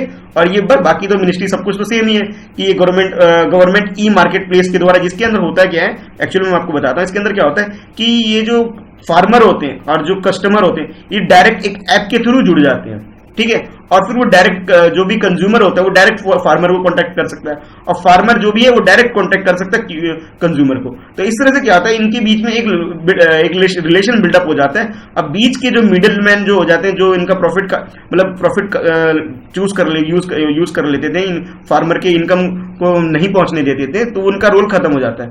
और हाँ, इसका फायदा एक कंज्यूमर को भी ये होता है, जो प्रोडक्ट का जो रेट बहुत हाई होता था अब वो बहुत हाई भी नहीं होगा, यानी कि देखिए दोनों को फायदा, फार्मर को भी फायदा अपने प्रोडक्ट को लेकर के जो भी वो खेती कर रहे हैं, और जो नॉर्मल ह्यूमन बीइंग है यानी कि जो सिटीजन ऑफ इंडिया है यानी कि मतलब है कस्टमर है उसको भी फायदा कि क्वालिटी भी अच्छी मिल रही है, रेट भी सही मिल रहा है, ठीक है। दोनों भी फायदा। तो गवर्नमेंट ने ये स्कीम इसलिए लेके आई है, ठीक है।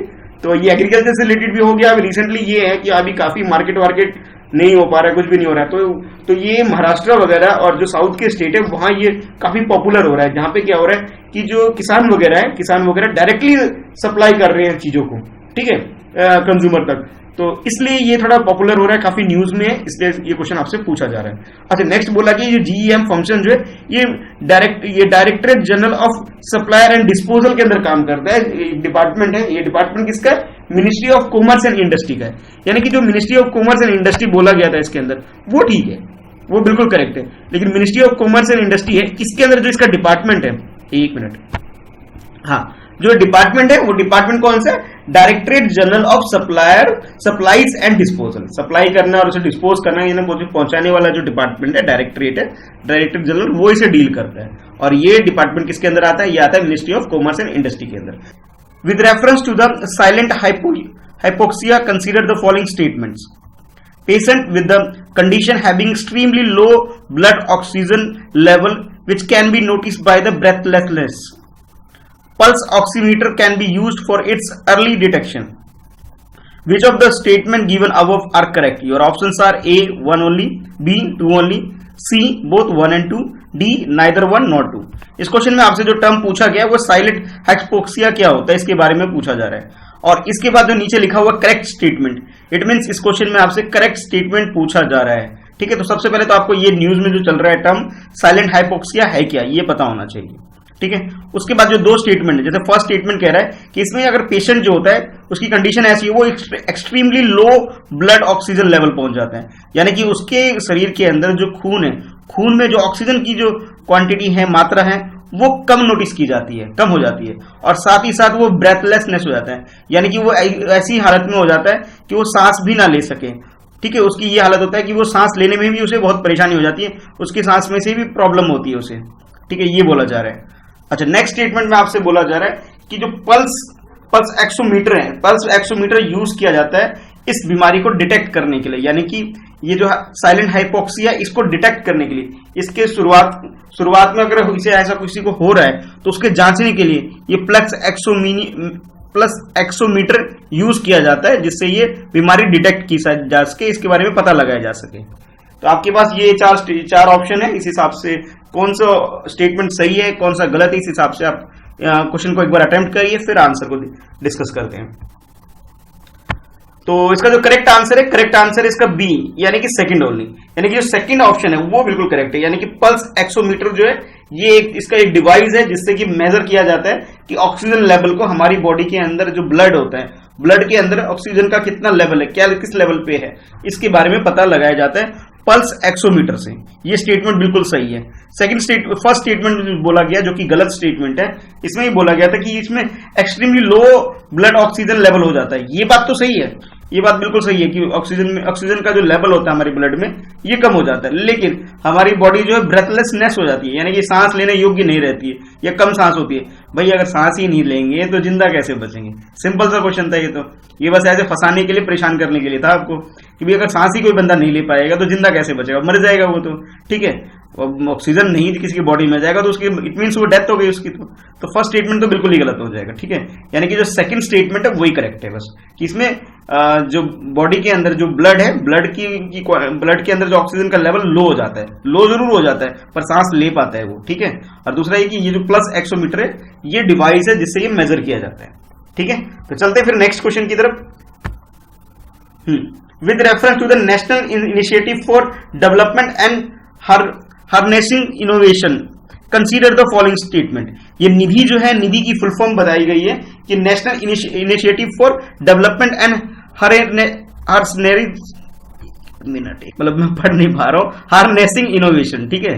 हार्नेसिंग इनोवेशन की बात की जा रही है, ठीक है। इसके अंदर आपके पास दो स्टेटमेंट है, फर्स्ट एंड सेकंड।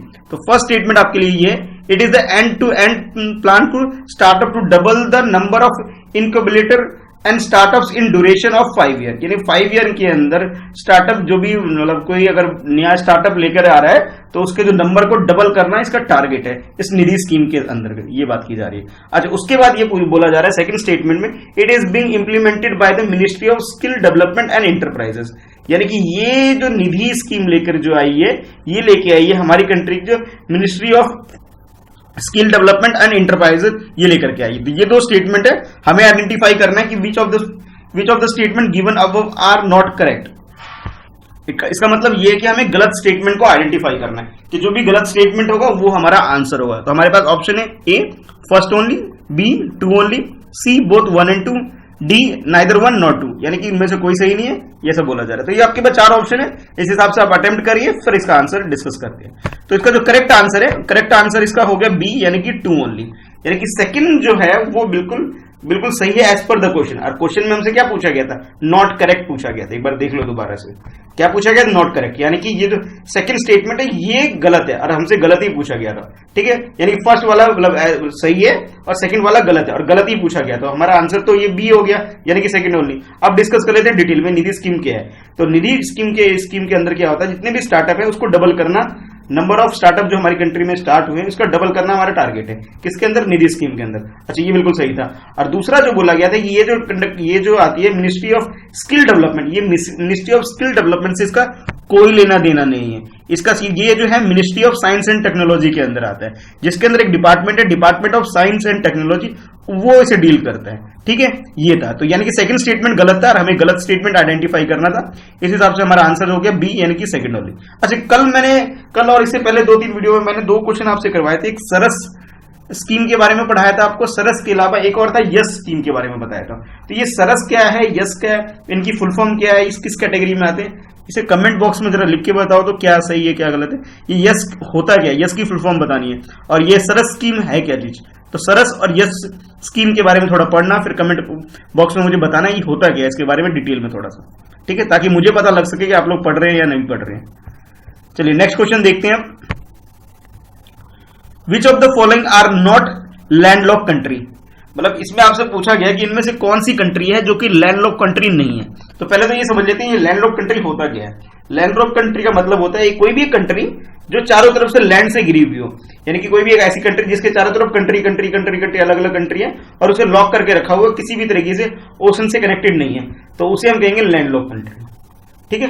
अच्छा, इस क्वेश्चन में आपसे पूछा गया इनमें से कौन सी ऐसी कंट्री है जो कि लैंडलॉक कंट्री नहीं है, ठीक है, नहीं है, यानी कि वो बतानी है आपको। तो आपके पास जो लिस्ट ऑफ कंट्री है वो कुछ इस तरह से ईरान, इराक, अफगानिस्तान, तजाकिस्तान, ये 4 कंट्री दी गई है, हमें आइडेंटिफाई करना है। तो पूछा कि आपसे select the correct answer using the code given above below. ये जो कोड्स गिवन है नीचे जो दे रखे हैं एज पर द क्वेश्चन ये गिवन है, इसके हिसाब से देख लीजिए। फर्स्ट में बोला गया, ए में बोला गया 1 ओनली, बी में बोला गया 1 and 2 ओनली, सी में बोला गया आपसे 1, 2 and 3 ओनली। तो इस हिसाब से आप सिलेक्ट करिए करेक्ट आंसर आपका क्या है मुझे बताइए। इसमें डी में आपसे है 1, 2 and 4 बोला गया और सी में आपको 1, 2, 3, बी में 1, 2 और फर्स्ट यानी कि ए में बोला गया 1 ओनली। तो करेक्ट आंसर क्या है, एक बार करेक्ट अटेम्प्ट करिए फिर मैं आंसर डिस्कस करता हूं। तो इसका जो करेक्ट आंसर है इसका यानी कि बी है। बी यानी कि 1 and 2 जो स्टेटमेंट है ये यहां पे इसके लिए करेक्ट है इस क्वेश्चन के अकॉर्डिंग। अब जान लेते हैं डिटेल में है क्या।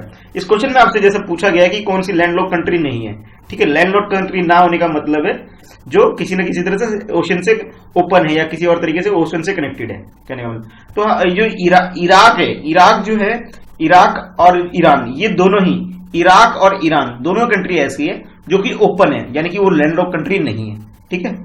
ना ही इराक है ना ईरान है, यानी कि पर्शियन गल्फ से कनेक्टेड है दोनों इराक और ईरान। अगर आप सेंट्रल अफ्रीका और वेस्टर्न अफ्रीका, सेंट्रल एशिया और वेस्टर्न एशिया का मैप देखते हैं, दोबारा बोल रहा हूं, सेंट्रल एशिया और उसके बाद जो वेस्टर्न एशिया का अगर मैप देखते हैं आप, ठीक है, तो उस मैप में आप देखेंगे कि पहले इंडिया, जैसे मान लीजिए इंडिया है, इंडिया के साथ पाकिस्तान है, पाकिस्तान के साथ थोड़ा सा लेफ्ट और जाएंगे, पाकिस्तान के साथ तो ईरान आपको टच मिलेगा, और ईरान के ऊपर आप देखेंगे तो अफगानिस्तान है, यानी कि अफगानिस्तान क्या है, लैंडलॉक कंट्री है। और अफगानिस्तान के ऊपर क्या है, अफगानिस्तान के थोड़ा और ऊपर जाएंगे, वो थोड़ा सीधे ऊपर जाएंगे तो अफगानिस्तान के ऊपर तजाकिस्तान है, यानी कि तजाकिस्तान और अफगानिस्तान ये किसी भी तरीके से किसी भी सी से कनेक्टेड नहीं है। सी का मतलब यहाँ पे किसी भी ओशन से कनेक्टेड नहीं है, तो ये तो लैंडलॉक कंट्री है। अच्छा, अब ईरान की बात करते हैं, तो यानी कि इंडिया है, इंडिया के बाद पाकिस्तान है, पाकिस्तान से थोड़ा और आप देखेंगे आगे जाएंगे तो फिर ईरान है। तो ईरान क्या है, गल्फ पर्शियन गल्फ से कनेक्टेड है ईरान, और आगे उसके आगे इराक है, तो इराक भी कनेक्टेड है।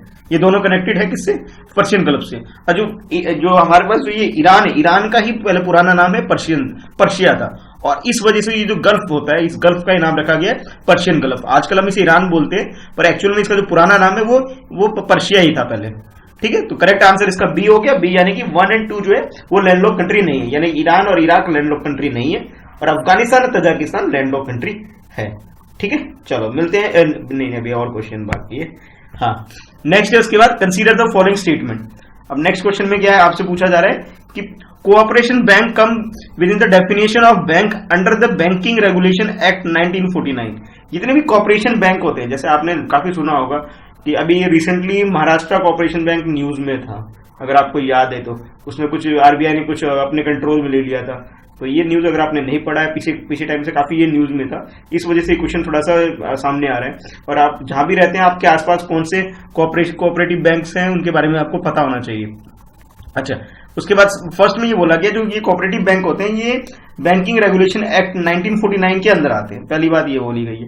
दूसरी बात, यह दूसरा स्टेटमेंट आपसे बोला गया ये सरफासी एक्ट जो है, सरफासी एक्ट जो है ये डील करता है रिकवरी ऑफ लोन के, बैड लोन के ऊपर।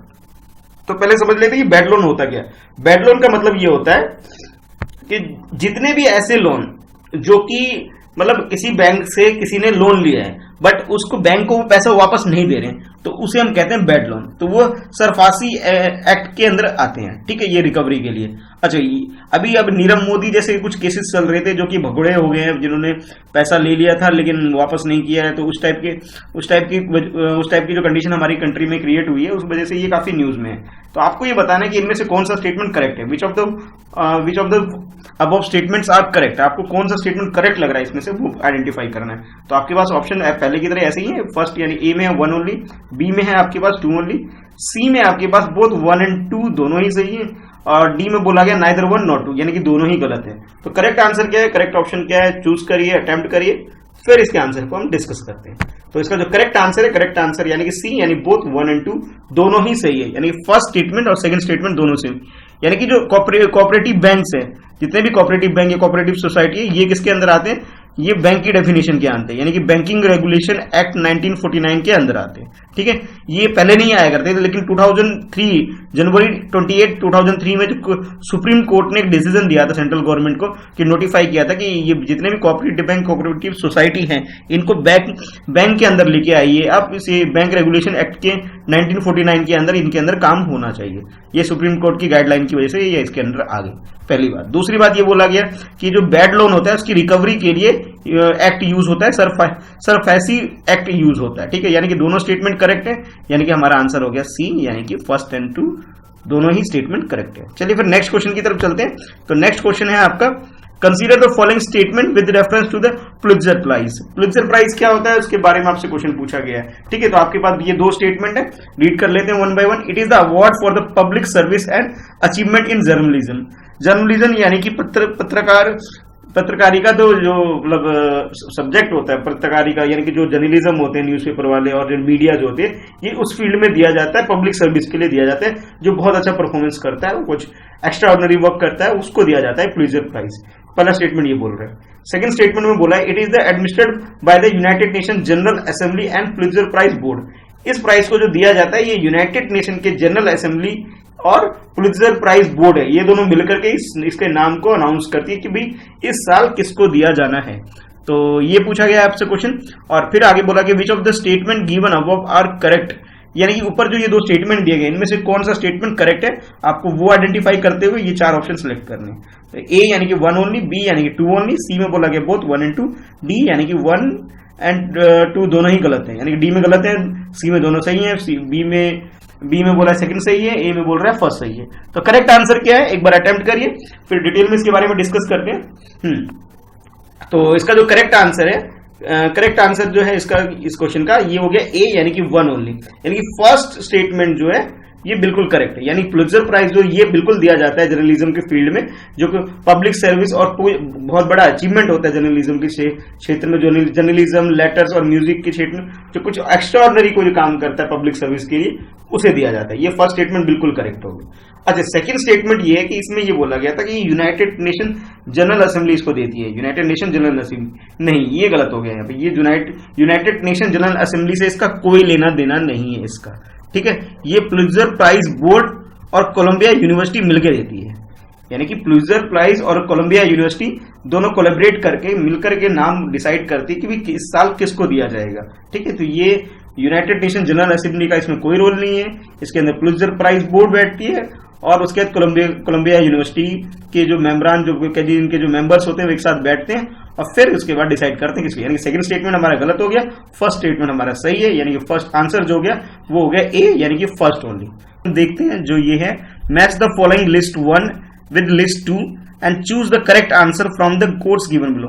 आपके पास ये लिस्ट 1 में ये 4 टॉपिक हैं और लिस्ट 2 में भी इसके अकॉर्डिंग 4 ये पॉइंट्स गिवन है। तो आपको मैच करना है कि कौन सा टॉपिक किस से मैच करता है, करेक्टली मैच करना है। कोर्स आपके यार गिवन ये इस तरह से है। तो फर्स्ट यानी ए में आपके पास ये है कि जो ए पॉइंट है इसका, ये धर्मचक्र परिवर्तना जो है ये है 4th से मैच करता है। इस तरह से बी में भी ऐसे ही कुछ गिवन है आपके पास कोड्स, फिर सी में कोड गिवन है और डी में कोड गिवन है। तो इन चारों ए बी सी डी जो चारों भी आपके पास जो टॉपिक है, लिस्ट में जो टॉपिक है, ये इससे आपको मैच करना है कि करेक्टली मैच करना है। कि जैसा आप लोगों को पता है कि कल बुद्ध जयंती थी, यानी कि अक्सर आपने देखा होगा एग्जाम में बुद्ध और जैन के ऊपर, जैनिज्म और बुद्धिज्म के ऊपर क्वेश्चन पूछे ही जाते हैं। तो इसलिए मैंने ये क्वेश्चन उठाया आपके लिए आज। तो एक बार देख लीजिए, अटेम्प्ट करिए, फिर डिटेल में डिस्कस करेंगे इस क्वेश्चन को। तो जो करेक्ट आंसर है इस क्वेश्चन का, करेक्ट आंसर है इसका सी। देखते हैं किस तरह से सही है। तो जैसे आपको पता है कि धर्म चक्र परिवर्तन का मतलब होता है कि महात्मा बुद्ध जो थे, तो जो फर्स्ट सेरेमन जो हेल्ड हुआ था उसके बारे में बात करा जाता है इसमें, धर्म चक्र परिवर्तन के बारे में। उसके बाद जो उपासक का मतलब ये है जो बुद्धिज्म को फॉलो करते हैं, ठीक है, जो बुद्धिज्म को फॉलो करते हैं, जो मोंक वगैरह होते हैं, उसके बारे में है, ये डील करता है। नेक्स्ट है उसके बाद महापरिनिर्माण का मतलब ये है जब महात्मा बुद्ध ने जब मृत्यु हुई थी, यानी मृत्यु का मतलब यहाँ पे ये है जब उन्होंने समाधि ली थी, तो इस इवेंट को जो बुद्धिज्म को फॉलो करने वाले लोग उसे कहते हैं महापरिनिर्वाण, जो कि उनकी जो डेथ हुई थी वो कुशीनगर में हुई थी। अच्छा, लास्ट में जो एक और जो पॉइंट था आपके पास, वज्रयान का मतलब है व्हीकल ऑफ थंडरबोल्ट। थंडरबोल्ट का मतलब होता है तांत्रिक चीजों के बारे में बात की जा रही है। तो ये 4 ऑप्शन थे आपके साथ जो आपको इस तरह से मैच करने थे। चलते हैं फिर नेक्स्ट क्वेश्चन की तरफ। Consider the following statement, health is a subject on the concurrent list of the 7th schedule of the Indian Constitution. By invoking section 2 of the Epidemic Disease Act, advisories and direction of the Ministry of Health and Family Welfare will be enforceable in the state. Which of the statement given above are not correct? Your options are A, 1 only, B, 2 only, C, both 1 and 2, D, neither 1 nor 2. इस topic के ऊपर, इस question में जो topic जो आपसे choose किया गया, जैसे अभी आपको पता है कि कोविड-19 काफी चर्चा में, तो उससे रिलेटेड जो बैकग्राउंड में जाके जो आपके लिए क्वेश्चन बनाया गया वो हेल्थ से रिलेटेड बनाया गया। तो सबसे पहले आपसे ये पूछ लिया गया जो ये हेल्थ है ये कौन सी लिस्ट में आता है। जैसे आप जानते हैं कि 3 तरह की लिस्ट होती है, एक स्टेट लिस्ट होती है, एक यूनियन लिस्ट होती है, एक कॉन्करेंट लिस्ट होती है। स्टेट लिस्ट में क्या होता है, जो भी रूल रेगुलेशन जो भी फॉर्म करती है वो स्टेट गवर्नमेंट फॉर्म उसे बनाती है। और जब कॉन्करेंट लिस्ट की बात करते हैं तो कॉन्करेंट लिस्ट में क्या होता है, स्टेट और यूनियन दोनों, या स्टेट यानी सेंटर, स्टेट और सेंटर दोनों मिलकर लॉ जो बनाती है उसे हम कॉन्करेंट लिस्ट कहते हैं। और एक जो सेंट्रल लिस्ट है, सेंट्रल लिस्ट में क्या होता है, उसमें होलसेल अथॉरिटी जो होती है सेंट्रल गवर्नमेंट के पास होती है, यानी कि वो इसके बारे में लॉ बनाती है। तो आपको ये बताना है कि जो हेल्थ है ये कौन सी लिस्ट में आता है, सबसे पहले ये पूछा गया है। और उसके बारे में आपको बताया कि हेल्थ किसमें, कॉन्करेंट क्वेश्चन के स्टेटमेंट में ये बोला गया। आपके अकॉर्डिंग क्या है करेक्ट, सही आंसर क्या है, आपको ये चूज करना है।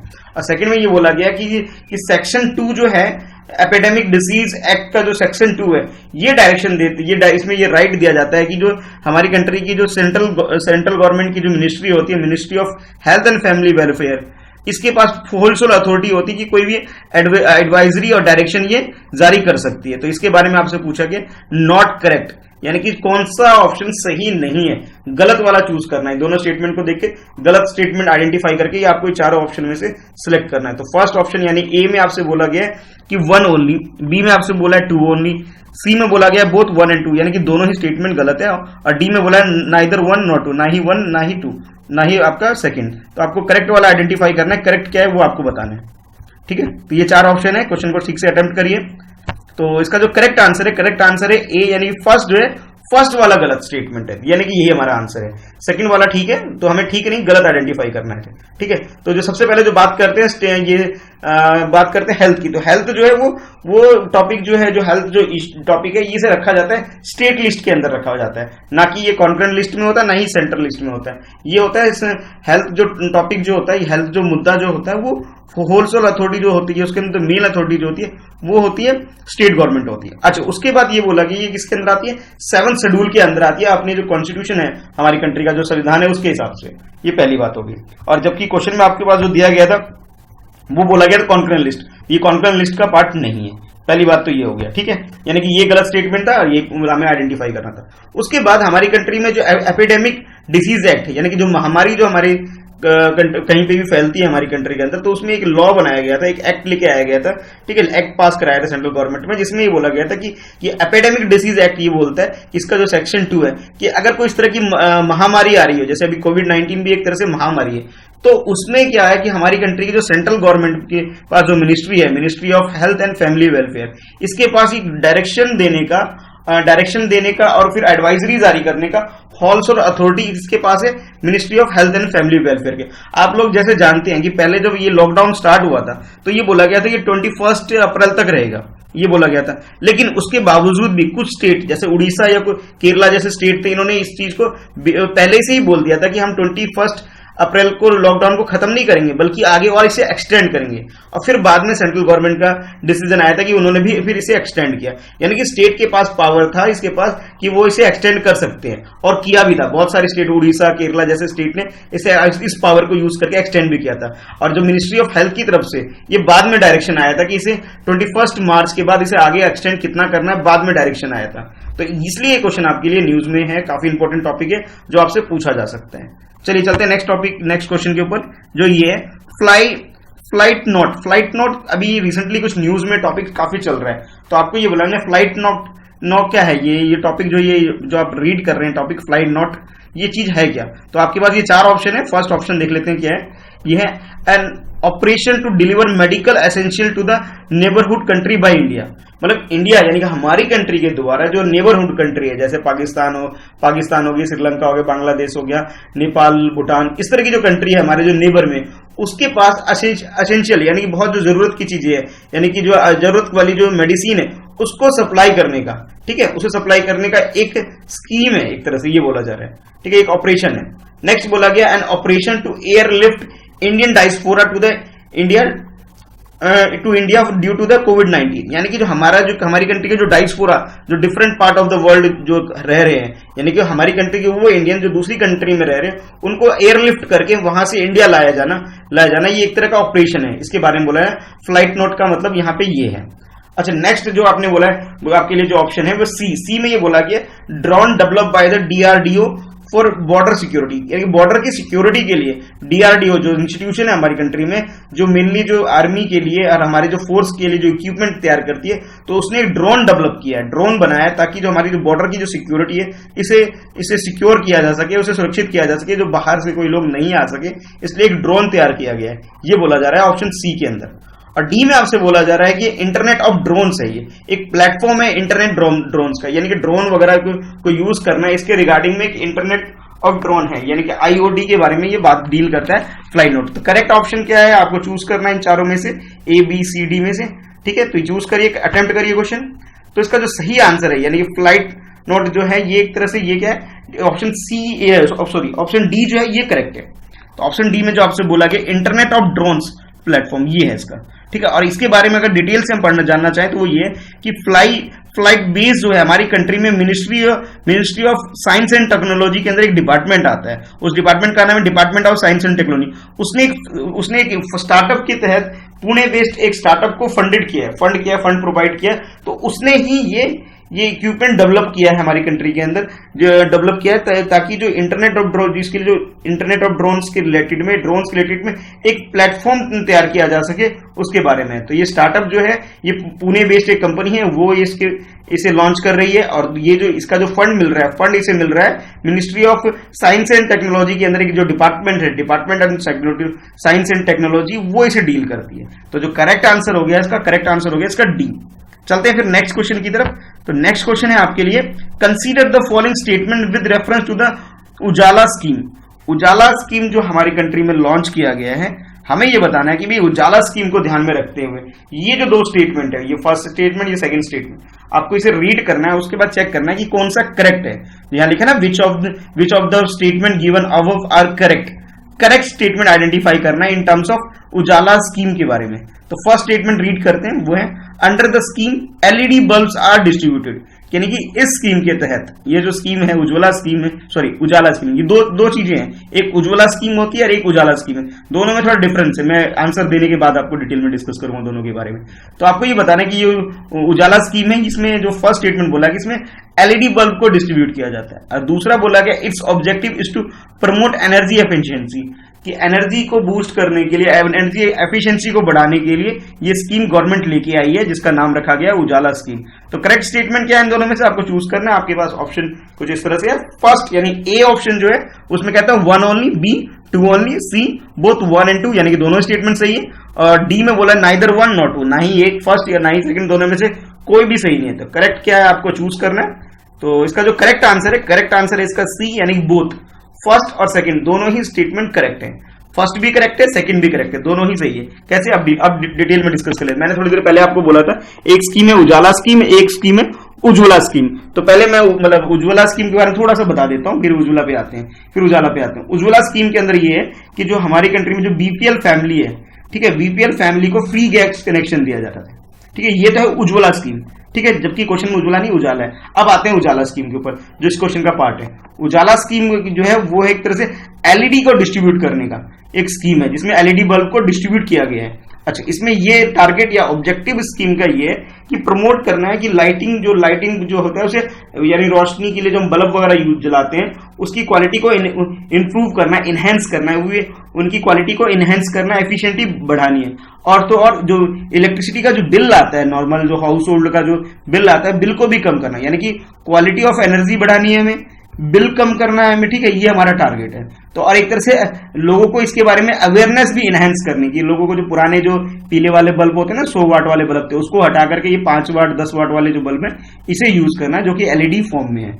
तो इसका जो करेक्ट आंसर है सी है, यानी कि दोनों स्टेटमेंट करेक्ट है। अब आपको दोनों स्टेटमेंट पता होना चाहिए कि उजाला स्कीम क्या है और उज्ज्वला स्कीम क्या है। अगर आप थोड़ा डिटेल में इनके बारे में पढ़ लेना और ये पता करना कि भाई ये दोनों, मुझे कमेंट बॉक्स में लिख के बताना कि ये उजाला स्कीम कब लॉन्च किया गया था और उज्ज्वला स्कीम कब लॉन्च किया था। दोनों की लॉन्च होने की डेट बताना और ये जिसके रिगार्डिंग में कौन सी मिनिस्ट्री से दोनों स्कीम को डील करती है, उज्ज्वला को भी और उजाला को भी। और दोनों को बहुत अच्छे से करना, दोनों में डिफरेंस है दोनों स्कीम के अंदर। तो ये कमेंट बॉक्स में मुझे कमेंट करके बताना कि दोनों की डेट ऑफ जो इनिशियल स्टार्टअप जो हुआ था इनके दोनों का स्टार्ट हुआ तो वो कब हुआ, वो बताना है आपने। और फिर बताना कि किस मिनिस्ट्री के अंदर ये दोनों स्कीम आती है। ठीक है, अब देखते हैं नेक्स्ट क्वेश्चन को। तो नेक्स्ट क्वेश्चन आपका कुछ इस तरह से है, consider the following statement with reference to the Pradhanmantri Jan Arogya Yojana. अच्छा, अब देखिए बीमारी का इतना प्रकोप है कि बीमारी से रिलेटेड कुछ ना कुछ तो क्वेश्चन पूछा ही जाएगा और फिर बाद में ये भी आपसे पूछा जाएगा कि गवर्नमेंट कौन से प्रिकॉशंस ले रही है, यानी कि गवर्नमेंट के वो सारे स्कीम जो कि हेल्थ से किसी न किसी तरह से एसोसिएटेड है वो सारे आपको पता होना चाहिए और उससे रिलेटेड क्वेश्चन बनेगा ही बनेगा। अब जो नेक्स्ट जब भी कोई एग्जाम होगा, जो अपकमिंग एग्जाम जितने भी होंगे उसमें इस तरह के क्वेश्चन पूछे जाना बिल्कुल लाजमी है, पूछे जाएंगे। कुछ ना कुछ तो हेल्थ से रिलेटेड आना ही है, ये आप मान के चलिए, ये मोस्ट इंपॉर्टेंट है। ठीक है, तो अब आपके पास ये स्कीम है प्रधानमंत्री जन आरोग्य योजना। अब इस ये जो योजना है, योजना क्या है, इसके बारे में दो स्टेटमेंट गिवन है। फिर आपको पूछा गया कि which of the statement given above are correct. Correct statement हमें आइडेंटिफाई करना है। हमारे पास ये चार ऑप्शन है, एक बार स्टेटमेंट देख लेते हैं। It is a medical insurance scheme under which ₹5 lakh per family is provided for secondary care and tertiary care. यानी कि जो मेनली जो सेकेंडरी केयर और थर्ड जो स्टेप जो आता है टेरिटरी केयर, इसके लिए हर फैमिली को, हर परिवार के अंदर परिवार को 5 लाख रुपए दिए जाते हैं गवर्नमेंट के द्वारा ट्रीटमेंट करवाने के लिए। ये बोला जा रहा है प्रधानमंत्री जन आरोग्य योजना के तहत। अच्छा, उसके बाद बोला गया ये जो स्कीम है ये सेंट्रल सेक्टर की स्कीम है, यानी कि सेंट्रल गवर्नमेंट इसे फुली लॉन्च करती है, फुली फंड करती है, सारा काम इसके अंदर कौन करती है, सेंट्रल गवर्नमेंट काम करती है। ये है सेकंड स्टेटमेंट बोलते हैं। तो करेक्ट स्टेटमेंट आपको आइडेंटिफाई करना, आपके पास ऑप्शन कुछ इस तरह से A 1 only, B 2 only, C both 1 and 2, यानी कि दोनों ही स्टेटमेंट की बात करिए सी में। और डी में बोला जा रहा है कि नहीं, दोनों में से कोई सी भी सही है, नाइदर 1 nor 2। तो करेक्ट आंसर क्या है, अटेम्प्ट करिए, फिर डिटेल में डिस्कस करते हैं। तो करेक्ट आंसर जो है इसका, करेक्ट आंसर हो गया इसका ए, यानी कि 1 ओनली। यानी कि जो फर्स्ट स्टेटमेंट है वो बिल्कुल करेक्ट है, सेकंड स्टेटमेंट में गलती होगी। क्या गलती है समझ लेते हैं। इसमें जो ये बोला गया, जो सेकंड स्टेटमेंट जो आपसे बोला गया था वो कुछ इस तरह से था, it is A central sector scheme. नहीं जी, ये सेंट्रल सेक्टर स्कीम नहीं है, सेंट्रल स्पॉन्सर स्कीम है। अब सेंटर सेक्टर स्कीम और सेंटर स्पॉन्सर स्कीम में डिफरेंस समझ लेते हैं, दोनों में डिफरेंस क्या है, क्योंकि बिल्कुल माइन्यूट सा वर्ड है, वर्ड मतलब रखा और पूरा आंसर आपका एकदम गलत हो गया। स्पॉन्सर में क्या होता है, स्पॉन्सर में क्या होता है कि गवर्नमेंट मोटिवेट करने के लिए, किसी पर्टिकुलर प्रोग्राम को मोटिवेट करने के लिए कुछ फंड देती है। कभी कभी कुछ स्टेट में 60% देती है और नॉर्थ ईस्ट के जो कुछ स्टेट होते हैं वहां 90% तक देती है। और कुछ कुछ जो स्टेट होते हैं जो भी फाइनेंशियल रूप से काफी वीक है, वहां 100% तक भी गवर्नमेंट सपोर्ट करती है। कौन सी गवर्नमेंट, सेंट्रल गवर्नमेंट सपोर्ट करती है। यानी कि ये एक तरह से स्पॉन्सर है कि गवर्नमेंट इसमें स्पॉन्सर करती है, कुछ हिस्सा इसके खर्च को अपने ऊपर, इसके एक्सपेंडिचर को बियर करती है सेंट्रल गवर्नमेंट। ठीक है, बाकी जो मेनली जो काम होता है पूरा जो लॉन्च करना होता है स्टेट गवर्नमेंट ही लॉन्च करती है। क्यों, क्योंकि थोड़ी देर पहले हम लोगों ने डिस्कस किया था कि जो हेल्थ होता है, हेल्थ किसका टॉपिक है, हेल्थ है भाई स्टेट लिस्ट के अंदर आता है, यानी कि स्टेट गवर्नमेंट के पास इसका पूरा राइट होता है, ये उस स्टेट लिस्ट के अंदर ये टॉपिक है। ठीक है, इसलिए जो सेकंड स्टेटमेंट हमारा गलत हो गया। ठीक है, अब आते हैं फर्स्ट स्टेटमेंट की तरफ। हाँ, फर्स्ट स्टेटमेंट बिल्कुल सही था, जिसमें बोला गया था कि परिवार को 5 लाख रुपए तक का मतलब फंड प्रोवाइड किया जाता है, एक इंश्योरेंस टाइप का समझ लीजिए दिया जाता है, ताकि वो अपनी फैमिली का सेकेंडरी और टेरिटरी इलाज जो अपने फैमिली मेंबर का वो इलाज करवा सके। With reference to the photo detector consider the following statement. They are employed in detecting outer galaxy radiation. They are affordable for daily application due to their low material cost. Which of the statement given above are correct? Your options are A 1 only, B 2 only, C both 1 and 2, D neither 1 nor 2. इस question में जैसे आप देख रहे हैं कि जैसे आपसे पूछा गया फोटो डिटेक्टर क्या है उसके बारे में क्वेश्चन पूछा गया है और दो स्टेटमेंट आपको दिया गया है।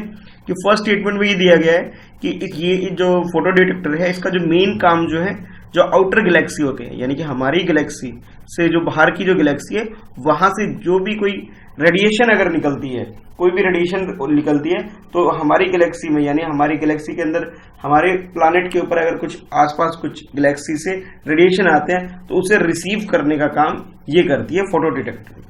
सेकंड स्टेटमेंट में ये बोला गया है ये फोटो डिटेक्टर का जो कॉस्ट कम होने की वजह से, ये कम होने की वजह से किसी डेली एप्लीकेशन के लिए यूज किया जाता है। तो आपको ये बताना है कि ये जो फोटो डिटेक्टर जो होता है, पहले तो ये चेक करना है कि ये आउटर गैलेक्सी रेडिएशन को रिसीव करती है, उसे डिटेक्ट करती है या नहीं करती है, ये चेक करना है स्टेटमेंट करेक्ट है या इनकरेक्ट है। नेक्स्ट पूछा जा रहा है कि ये अफोर्डेबल है या नहीं है डेली एप्लीकेशन यूज के लिए, यानी कि मतलब साइंटिस्ट लोग जो हैं जो रिसर्च वगैरह करते हैं इस तरह के कि हमारी गैलेक्सी के अलावा दूसरी गैलेक्सी में क्या काम चल रहा है, या फिर दूसरी गैलेक्सी में कितने प्लैनेट है, या स्पेस से रिलेटेड जो भी काम है, जो भी डेली रूटीन का उनका काम होता है, उसके काम के लिए यानी daily application waste photo detector useful है या नहीं है इसके लो मटेरियल कॉस्ट की वजह से। तो आपको ये बताना है कि दोनों स्टेटमेंट करेक्ट है या इनकरेक्ट है, यानी सही है या गलत है, ये चेक करना है। तो ये आपके पास ऑप्शन है कि पहले में फर्स्ट वाला सही बोला जा रहा है, सेकंड में सेकंड वाला सही बोला है, सी में दोनों सही बताया जा रहा है और डी में इनमें से कोई सा सही नहीं है। तो क्वेश्चन अटेम्प्ट करिए एक बार, फिर डिटेल में डिस्कस करते हैं। तो इसका जो करेक्ट आंसर है, करेक्ट आंसर ए यानी कि 1 ओनली। अब बात कर लेते हैं फोटो डिटेक्टर की। तो फोटो डिटेक्टर जो है इसे यूज किया जाता है कि रेडिएशन डिटेक्टिंग के काम के लिए, यानी कि आउटर गैलेक्सी से कुछ भी रेडिएशन अगर हमारी गैलेक्सी के अंदर और हमारे प्लैनेट के अंदर कुछ आता है, कोई भी रेडिएशन आता है, तो उसको रिसीव करने का काम ये फोटो डिटेक्टर करता है, पहली बात। दूसरी यानी कि जो फर्स्ट स्टेटमेंट है ये तो बिल्कुल करेक्ट हो गया। और बात करते हैं सेकंड स्टेटमेंट की। तो सेकंड स्टेटमेंट में बोला गया है कि ये जो फोटो डिटेक्टर होता है इसका जो कॉस्ट होता है वो हाई होता है। मतलब जैसा स्टेटमेंट में बोला गया था कि इसका लो कॉस्ट है, बट इसका लो कॉस्ट नहीं है, यानी कि इसकी जो कीमत है बहुत ज्यादा है। और इस ज्यादा कीमत होने की वजह से और इसका जो स्ट्रक्चर भी जो होता है, यानी कि जिसका जो निर्माण किया जाता है, ये भी एक तरह से बहुत ही कॉम्प्लिकेटेड काम है। ये इंटीग्रेटेड फैब्रिकेशन प्रोसेस है, यानी कि इसका जो निर्माण काम है, इसको जो बनाने का जो काम है वो भी बहुत कॉम्प्लिकेटेड है। और इस वजह से ये जो डेली रूटीन का जो काम होता है रिसर्चर का, जो भी साइंटिस्ट हैं जो कि स्पेस से रिलेटेड रिसर्च करते हैं, उनके लिए इसे बना पाना भी इतना आसान काम नहीं होता, इसलिए इसका कॉस्ट भी बहुत ज्यादा होता है। और इसलिए ये डेली पर्पस या डेली कामों के लिए इस्तेमाल नहीं होता है, सिर्फ रेडिएशन को रिसीव करने के काम होता है जो कि बाहर की गैलेक्सी से आता है। तो यानी कि करेक्ट आंसर इसका हो गया फर्स्ट, यानी कि ए ओनली इसका करेक्ट आंसर है। चलिए देखते हैं next question. Operation Samudra Setu recently seen in the news is related to, अभी हाल फिलहाल में एक ऑपरेशन सुना आपने, ऑपरेशन समुद्र सेतु। तो आपको ये बताना है कि जो समुद्र सेतु जो ऑपरेशन आपने सुना है न्यूज में, आजकल जो आ रहा है न्यूज़पेपर वगैरह में आप फॉलो कर रहे हैं तो वहां आपको सुनने को मिल रहा है। और तो आपको ये बताना है ये समुद्र सेतु जो ऑपरेशन है वो किससे रिलेटेड है, आपको ये बताना है। तो आपके पास ये 4 ऑप्शन गिवन है, उस 4 ऑप्शन में एक करेक्ट है, बाकी 3 गलत है। तो आइडेंटिफाई करना है कि सही कौन सा है। चलिए देख लेते हैं 1 बाय 1। फर्स्ट ऑप्शन जो आपका ए ऑप्शन है उसमें बोला जा रहा है measures to assure the safety and security of the Indian vessel in the gulf, Persian gulf. कि पर्शियन गल्फ जो है यानी जो पारस की खाड़ी है, पर्शियन गल्फ है, जो कि ईरान इराक के आसपास जो एरिया है वहां पे जो हमारे कंट्री के जो वेसल है, वेसल का मतलब यहाँ पे ये है कि जो समुद्र के जो जहाज है हमारे कंट्री के, उनकी सेफ्टी के लिए, यानी कि जो हम लोग जो क्रूड ऑयल जो इंपोर्ट करते हैं गल्फ रीजन से या ईरान इराक जो एरिया है, उस एरिया में जो इंडियन जो वेसल है, इंडियन जहाज जो है, पानी की जो जहाज है जिसमें उस सामान को कैरी किया जाता है, उसकी सेफ्टी एंड सिक्योरिटी के लिए ये ऑपरेशन चलाया गया है जिसका नाम है समुद्र सेतु के बारे में बोला जा रहा है। अच्छा, नेक्स्ट ऑप्शन आपके पास है बी में बोला जा रहा है कि bilateral naval exercise between India and Seychelles और इंडिया के बीच में, सेलेलस और इंडिया के बीच में ये बायलैटरल एक्सरसाइज है, नेवल एक्सरसाइज है कि इंडिया और ये सेलेलस के बीच ये दोनों आपस में क्या करते हैं, नेवल एक्सरसाइज करते हैं। तो उस नेवल एक्सरसाइज का नाम दे दिया गया है ऑपरेशन समुद्र सेतु। तो आपको ये भी चेक करना है कि ये एक्सरसाइज है या सेफ्टी का मेजर है, या फिर नेक्स्ट देख लेते हैं क्या है ऑप्शन सी। तो सी में बोला जा रहा है आपसे initiative to bring standard Indian abroad amid global corona virus lockdown. पूरी दुनिया में जो कोविड-19 यानी कि कोरोना वायरस की वजह से जो सिचुएशन क्रिएट हो गई है और हमारी कंट्री से जो लोग बाहर की कंट्री में काम के लिए, रोजगार के लिए, एम्प्लॉयमेंट के पर्पज से जो इधर उधर दूसरी कंट्री में गए हैं, उन लोगों को सेफ्टी बिल्कुल सेफली अपनी कंट्री में वापस ले आने के लिए ये एक इनिशिएटिव है। यानी कि ऑपरेशन सेतु के बारे में बोला जा रहा है, ये हमारी कंट्री से जो बाहर दूसरी कंट्री में जो लोग गए हैं, जो फंसे हुए हैं वहां पे, और उनको अपनी कंट्री में वापस लेके आने का एक प्रोग्राम है, एक ऑपरेशन है, जिसका नाम रखा गया है ऑपरेशन सेतु। ठीक है, अब लास्ट में देखते हैं डी ऑप्शन। डी ऑप्शन बोला जा रहा है initiative to build Ram Setu between India and Sri Lanka. जैसा आप लोग जानते हैं कि जब हमारे भगवान श्री राम थे, उन्होंने श्रीलंका में चढ़ाई की थी और उसके लिए उन्होंने एक समुद्र पे पुल बनाया था। तो बताया जा रहा है कि उस पुल को ठीक करने के लिए, मतलब अब तो उसकी उस अच्छी कंडीशन में नहीं है वो राम सेतु, उस राम सेतु को बनाने के लिए एक इनिशिएटिव है इंडिया और श्रीलंका के बीच में। मतलब इंडियन गवर्नमेंट और श्रीलंका की जो गवर्नमेंट है, इन्होंने डिसाइड किया है कि भी वो जो पुल है उसको दोबारा से निर्माण किया जाए, उसको रिपेयर किया जाए और उसे वर्किंग कंडीशन में दोबारा लाया जाए। ये बोला जा रहा है डी ऑप्शन में। तो सही ऑप्शन क्या है, अटेम्प्ट करिए, फिर डिटेल में डिस्कस करते हैं। तो इसका जो करेक्ट आंसर है सी, यानी कि initiative to bring standard Indians abroad amid global corona virus lockdown. की पूरी दुनिया में ये जो कोरोना वायरस जो बीमारी चल रही है और जिसकी वजह से पूरी दुनिया में जो लॉकडाउन की सिचुएशन क्रिएट हो गई है, जिससे हमारी कंट्री के जो वर्कर्स हैं दूसरी कंट्री में फंस गए, उनको वापस अपनी कंट्री में लेके आने के लिए ये प्रोग्राम है जिसका नाम है समुद्र सेतु, जो कि हमारी इंडियन नेवी का इनिशिएटिव है। और ये क्या कर रही है, दो शिप में हमारी कंट्री के लोगों को अलग अलग फेज में इवैक्यूएट कर रही है, यानी कि उनको वहां से बाहर निकाल के लेकर आ रही है अपनी कंट्री में। यानी कि जो करेक्ट आंसर हो गया इस क्वेश्चन का, करेक्ट आंसर आपके लिए हो गया सी। चलते हैं नेक्स्ट क्वेश्चन की तरफ। नेक्स्ट क्वेश्चन में पूछा जा रहा है आपसे, लुहमैन 16 recently seen in the news. अब लुहमैन 16 है, ये एक न्यूज में अभी बना हुआ है। अब ये न्यूज में क्यों बना हुआ है आपको ये बताना है, इसका रीजन क्या है। तो इसके 4 ऑप्शन है आपके पास। बहुत सिंपल सा क्वेश्चन है, अगर आप न्यूज़पेपर फॉलो करते हैं तो आपने ये टर्म सुना होगा लुहमैन 16। ये लुहमैन 16 है क्या, इसके बारे में बताना है। तो आपके पास 4 ऑप्शन में से जो फर्स्ट ऑप्शन है, फर्स्ट ऑप्शन में बोला जा रहा है ये एक स्टार है। ठीक है, स्टार यानी कि तारा है जो स्पेस में, उसकी बात की जा रही है, जो एक लुहमैन 16 है। नेक्स्ट बोला जा रहा है एक्सोप्लैनेट। एक्सोप्लैनेट का मतलब होता है कि जो बेल्ट है हमारी स्पेस के अंदर, जो एंड्रॉइड बेल्ट है, उसके बाहर के जो प्लैनेट होते हैं, यानी कहने का मतलब है हमारा जो सोलर सिस्टम है, ठीक है, हमारे सोलर सिस्टम से जो बाहर के जो प्लैनेट होते हैं उसे हम कहते हैं एक्सोप्लैनेट। ठीक है, नेक्स्ट बोला जा रहा है सी ऑप्शन में कि लुहमैन 16 जो है ये ब्राउन ड्वार्फ है। ब्राउन ड्वार्फ यानी कि बोना ग्रह है, जिसे प्रॉपर प्लैनेट का दर्जा नहीं दिया गया है, उसकी बात की जा रही है। और लास्ट डी ऑप्शन है, डी ऑप्शन में बोला गया कि ये नासा सैटेलाइट, कि नासा का एक सैटेलाइट है लुहमैन 16। तो करेक्ट आंसर क्या है, ये आप एक बार क्वेश्चन अटेम्प्ट करिए। अगर न्यूज़पेपर पढ़ रहे हैं तो आपने ये न्यूज सुना ही होगा लुहमैन 16 के बारे में, काफी चर्चा में है ये। तो इसका जो करेक्ट आंसर है इसका सी, यानी कि ब्राउन ड्वार्फ। ब्राउन ड्वार्फ क्या है, एक तरह से बोना ग्रह है जो कि जिसे अभी रिसेंटली ढूंढा गया हुआ है। अच्छा, अब इसके बारे में थोड़ा सा और बात कर लेते हैं। ये जो ब्राउन ड्वार्फ है, ये बाकी जो प्लैनेट होता है उस प्लैनेट के कंपैरिजन में जिसका मास तो हैवी है प्लैनेट बाकी प्लैनेट के कंपैरिजन में बहुत हैवी मास है इसका, बट स्टार के कंपैरिजन में ये लाइट है, यानी कि ग्रहों के मुकाबले में इसका जो मास है वो बहुत हैवी है। ठीक है, यानी मास का मतलब यहां द्रव्यमान से है। और जो बाकी जो स्टार हैं, स्टार के कंपैरिजन में ये लाइट है, तो ये काफी अभी न्यूज में है इसकी वजह से। ठीक है, तो यानी कि ये एक ब्राउन ड्वार्फ है। चलते हैं नेक्स्ट क्वेश्चन की तरफ। ये क्वेश्चन है आपके लिए, consider the following statement. 3 statement आपके पास दिए गए हैं। इन 3 स्टेटमेंट में से आपको क्वेश्चन को पहले रीड करना है और नीचे बोला जा रहा है आपसे which of the statement given above are not correct. आपको आइडेंटिफाई करना है कौन सा स्टेटमेंट करेक्ट नहीं है, यानी कि आपको गलत स्टेटमेंट आइडेंटिफाई करना है। इन तीनों में से कुछ सही होंगे, कुछ गलत होंगे, तो आपको जो गलत स्टेटमेंट है वो आइडेंटिफाई करके बताना है कौन सा स्टेटमेंट गलत है, वही हमारा आंसर होगा। तो 1 बाय 1 एक एक करके स्टेटमेंट रीड करके समझते हैं। पहला बोला जा रहा है surging glacier have shown considerably reduction in volume and length over a period of time.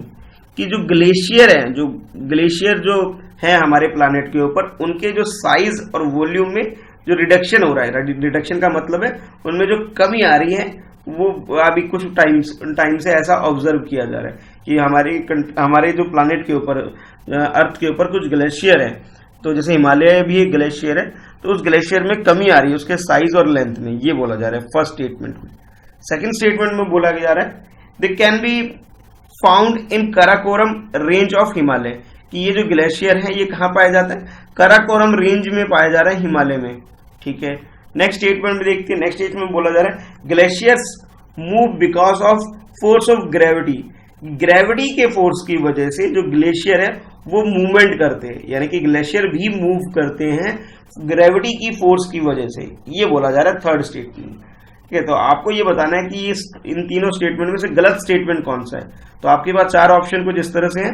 First A में बोला जा रहा है वन ओनली, यानी कि फर्स्ट स्टेटमेंट है ये गलत है सिर्फ। सेकंड में बोला जा रहा है टू ओनली, यानी कि जो सेकंड स्टेटमेंट है वो गलत है।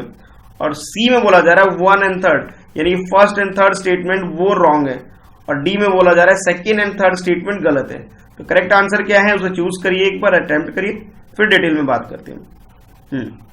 तो इसका जो करेक्ट आंसर है यानी कि ए, यानी फर्स्ट ओनली, यानी कि फर्स्ट स्टेटमेंट है वो गलत है। गलत क्यों है जरा पढ़ लेते हैं क्यों डिटेल में। कि सर्जिंग यानी कि सर्व टाइप ग्लेशियर, वो अभी जो ग्लेशियर है जैसे शुरू में बोला गया आपसे कि इनका साइज और वॉल्यूम में क्या है, इनका रिडक्शन हो रहा है। रिडक्शन का मतलब है डिक्रीज हो रही है इनका साइज और लेंथ, जबकि ऐसा नहीं है, ये स्टेटमेंट यहाँ गलत हो गया।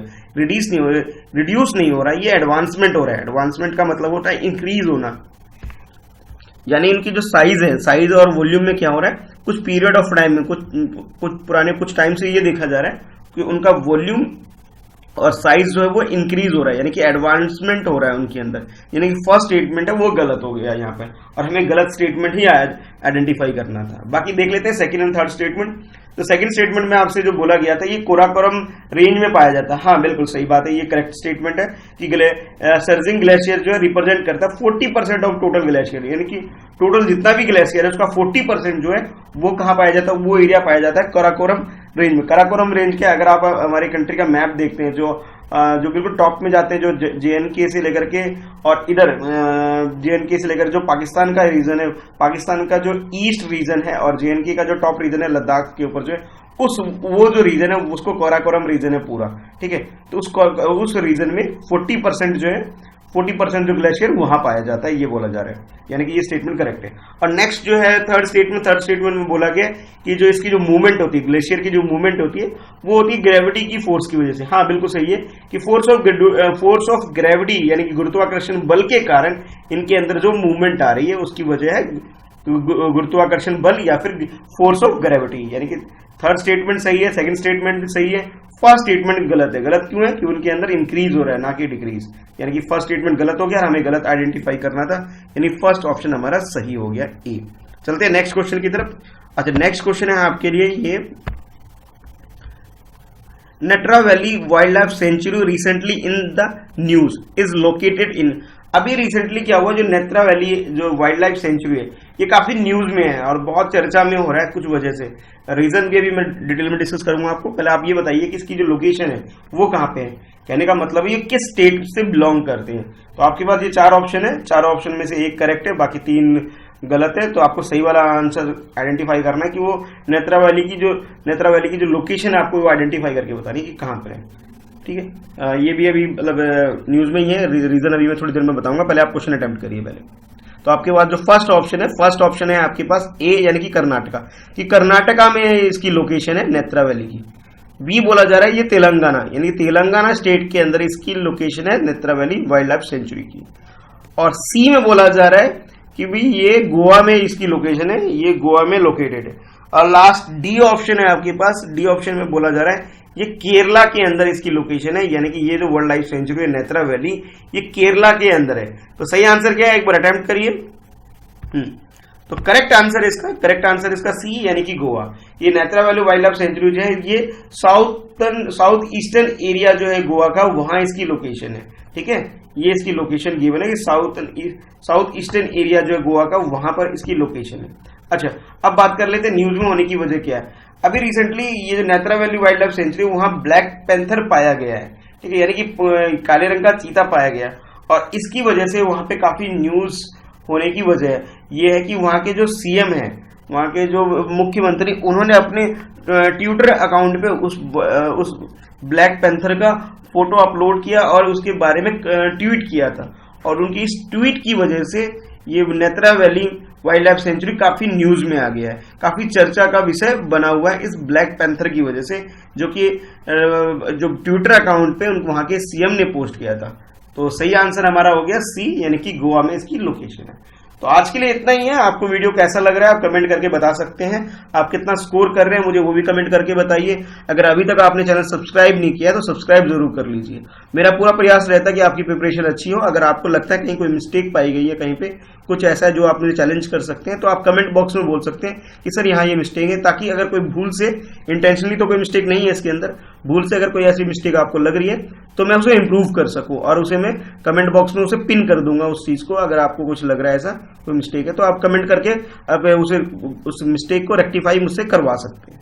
तो फिर मिलते हैं नेक्स्ट वीडियो में। शाम को 7 बजे मैं लेके आता हूँ टीचर सिलेक्शन एग्जाम से रिलेटेड टेस्ट सीरीज, जो अगर आप केवीएस, डीएसएसबी, सीटेट वगैरह एग्जाम की प्रिपरेशन कर रहे हैं, वो वीडियो आपके लिए काफी यूजफुल है। और सुबह 7 बजे मैं लेके आता हूँ डेली की तरह करंट अफेयर की वीडियो, जो कि आप सुबह 7 बजे लाइव देख सकते हैं। ठीक है, मिलते हैं फिर नेक्स्ट वीडियो में। आज के लिए इस वीडियो में इतना ही है।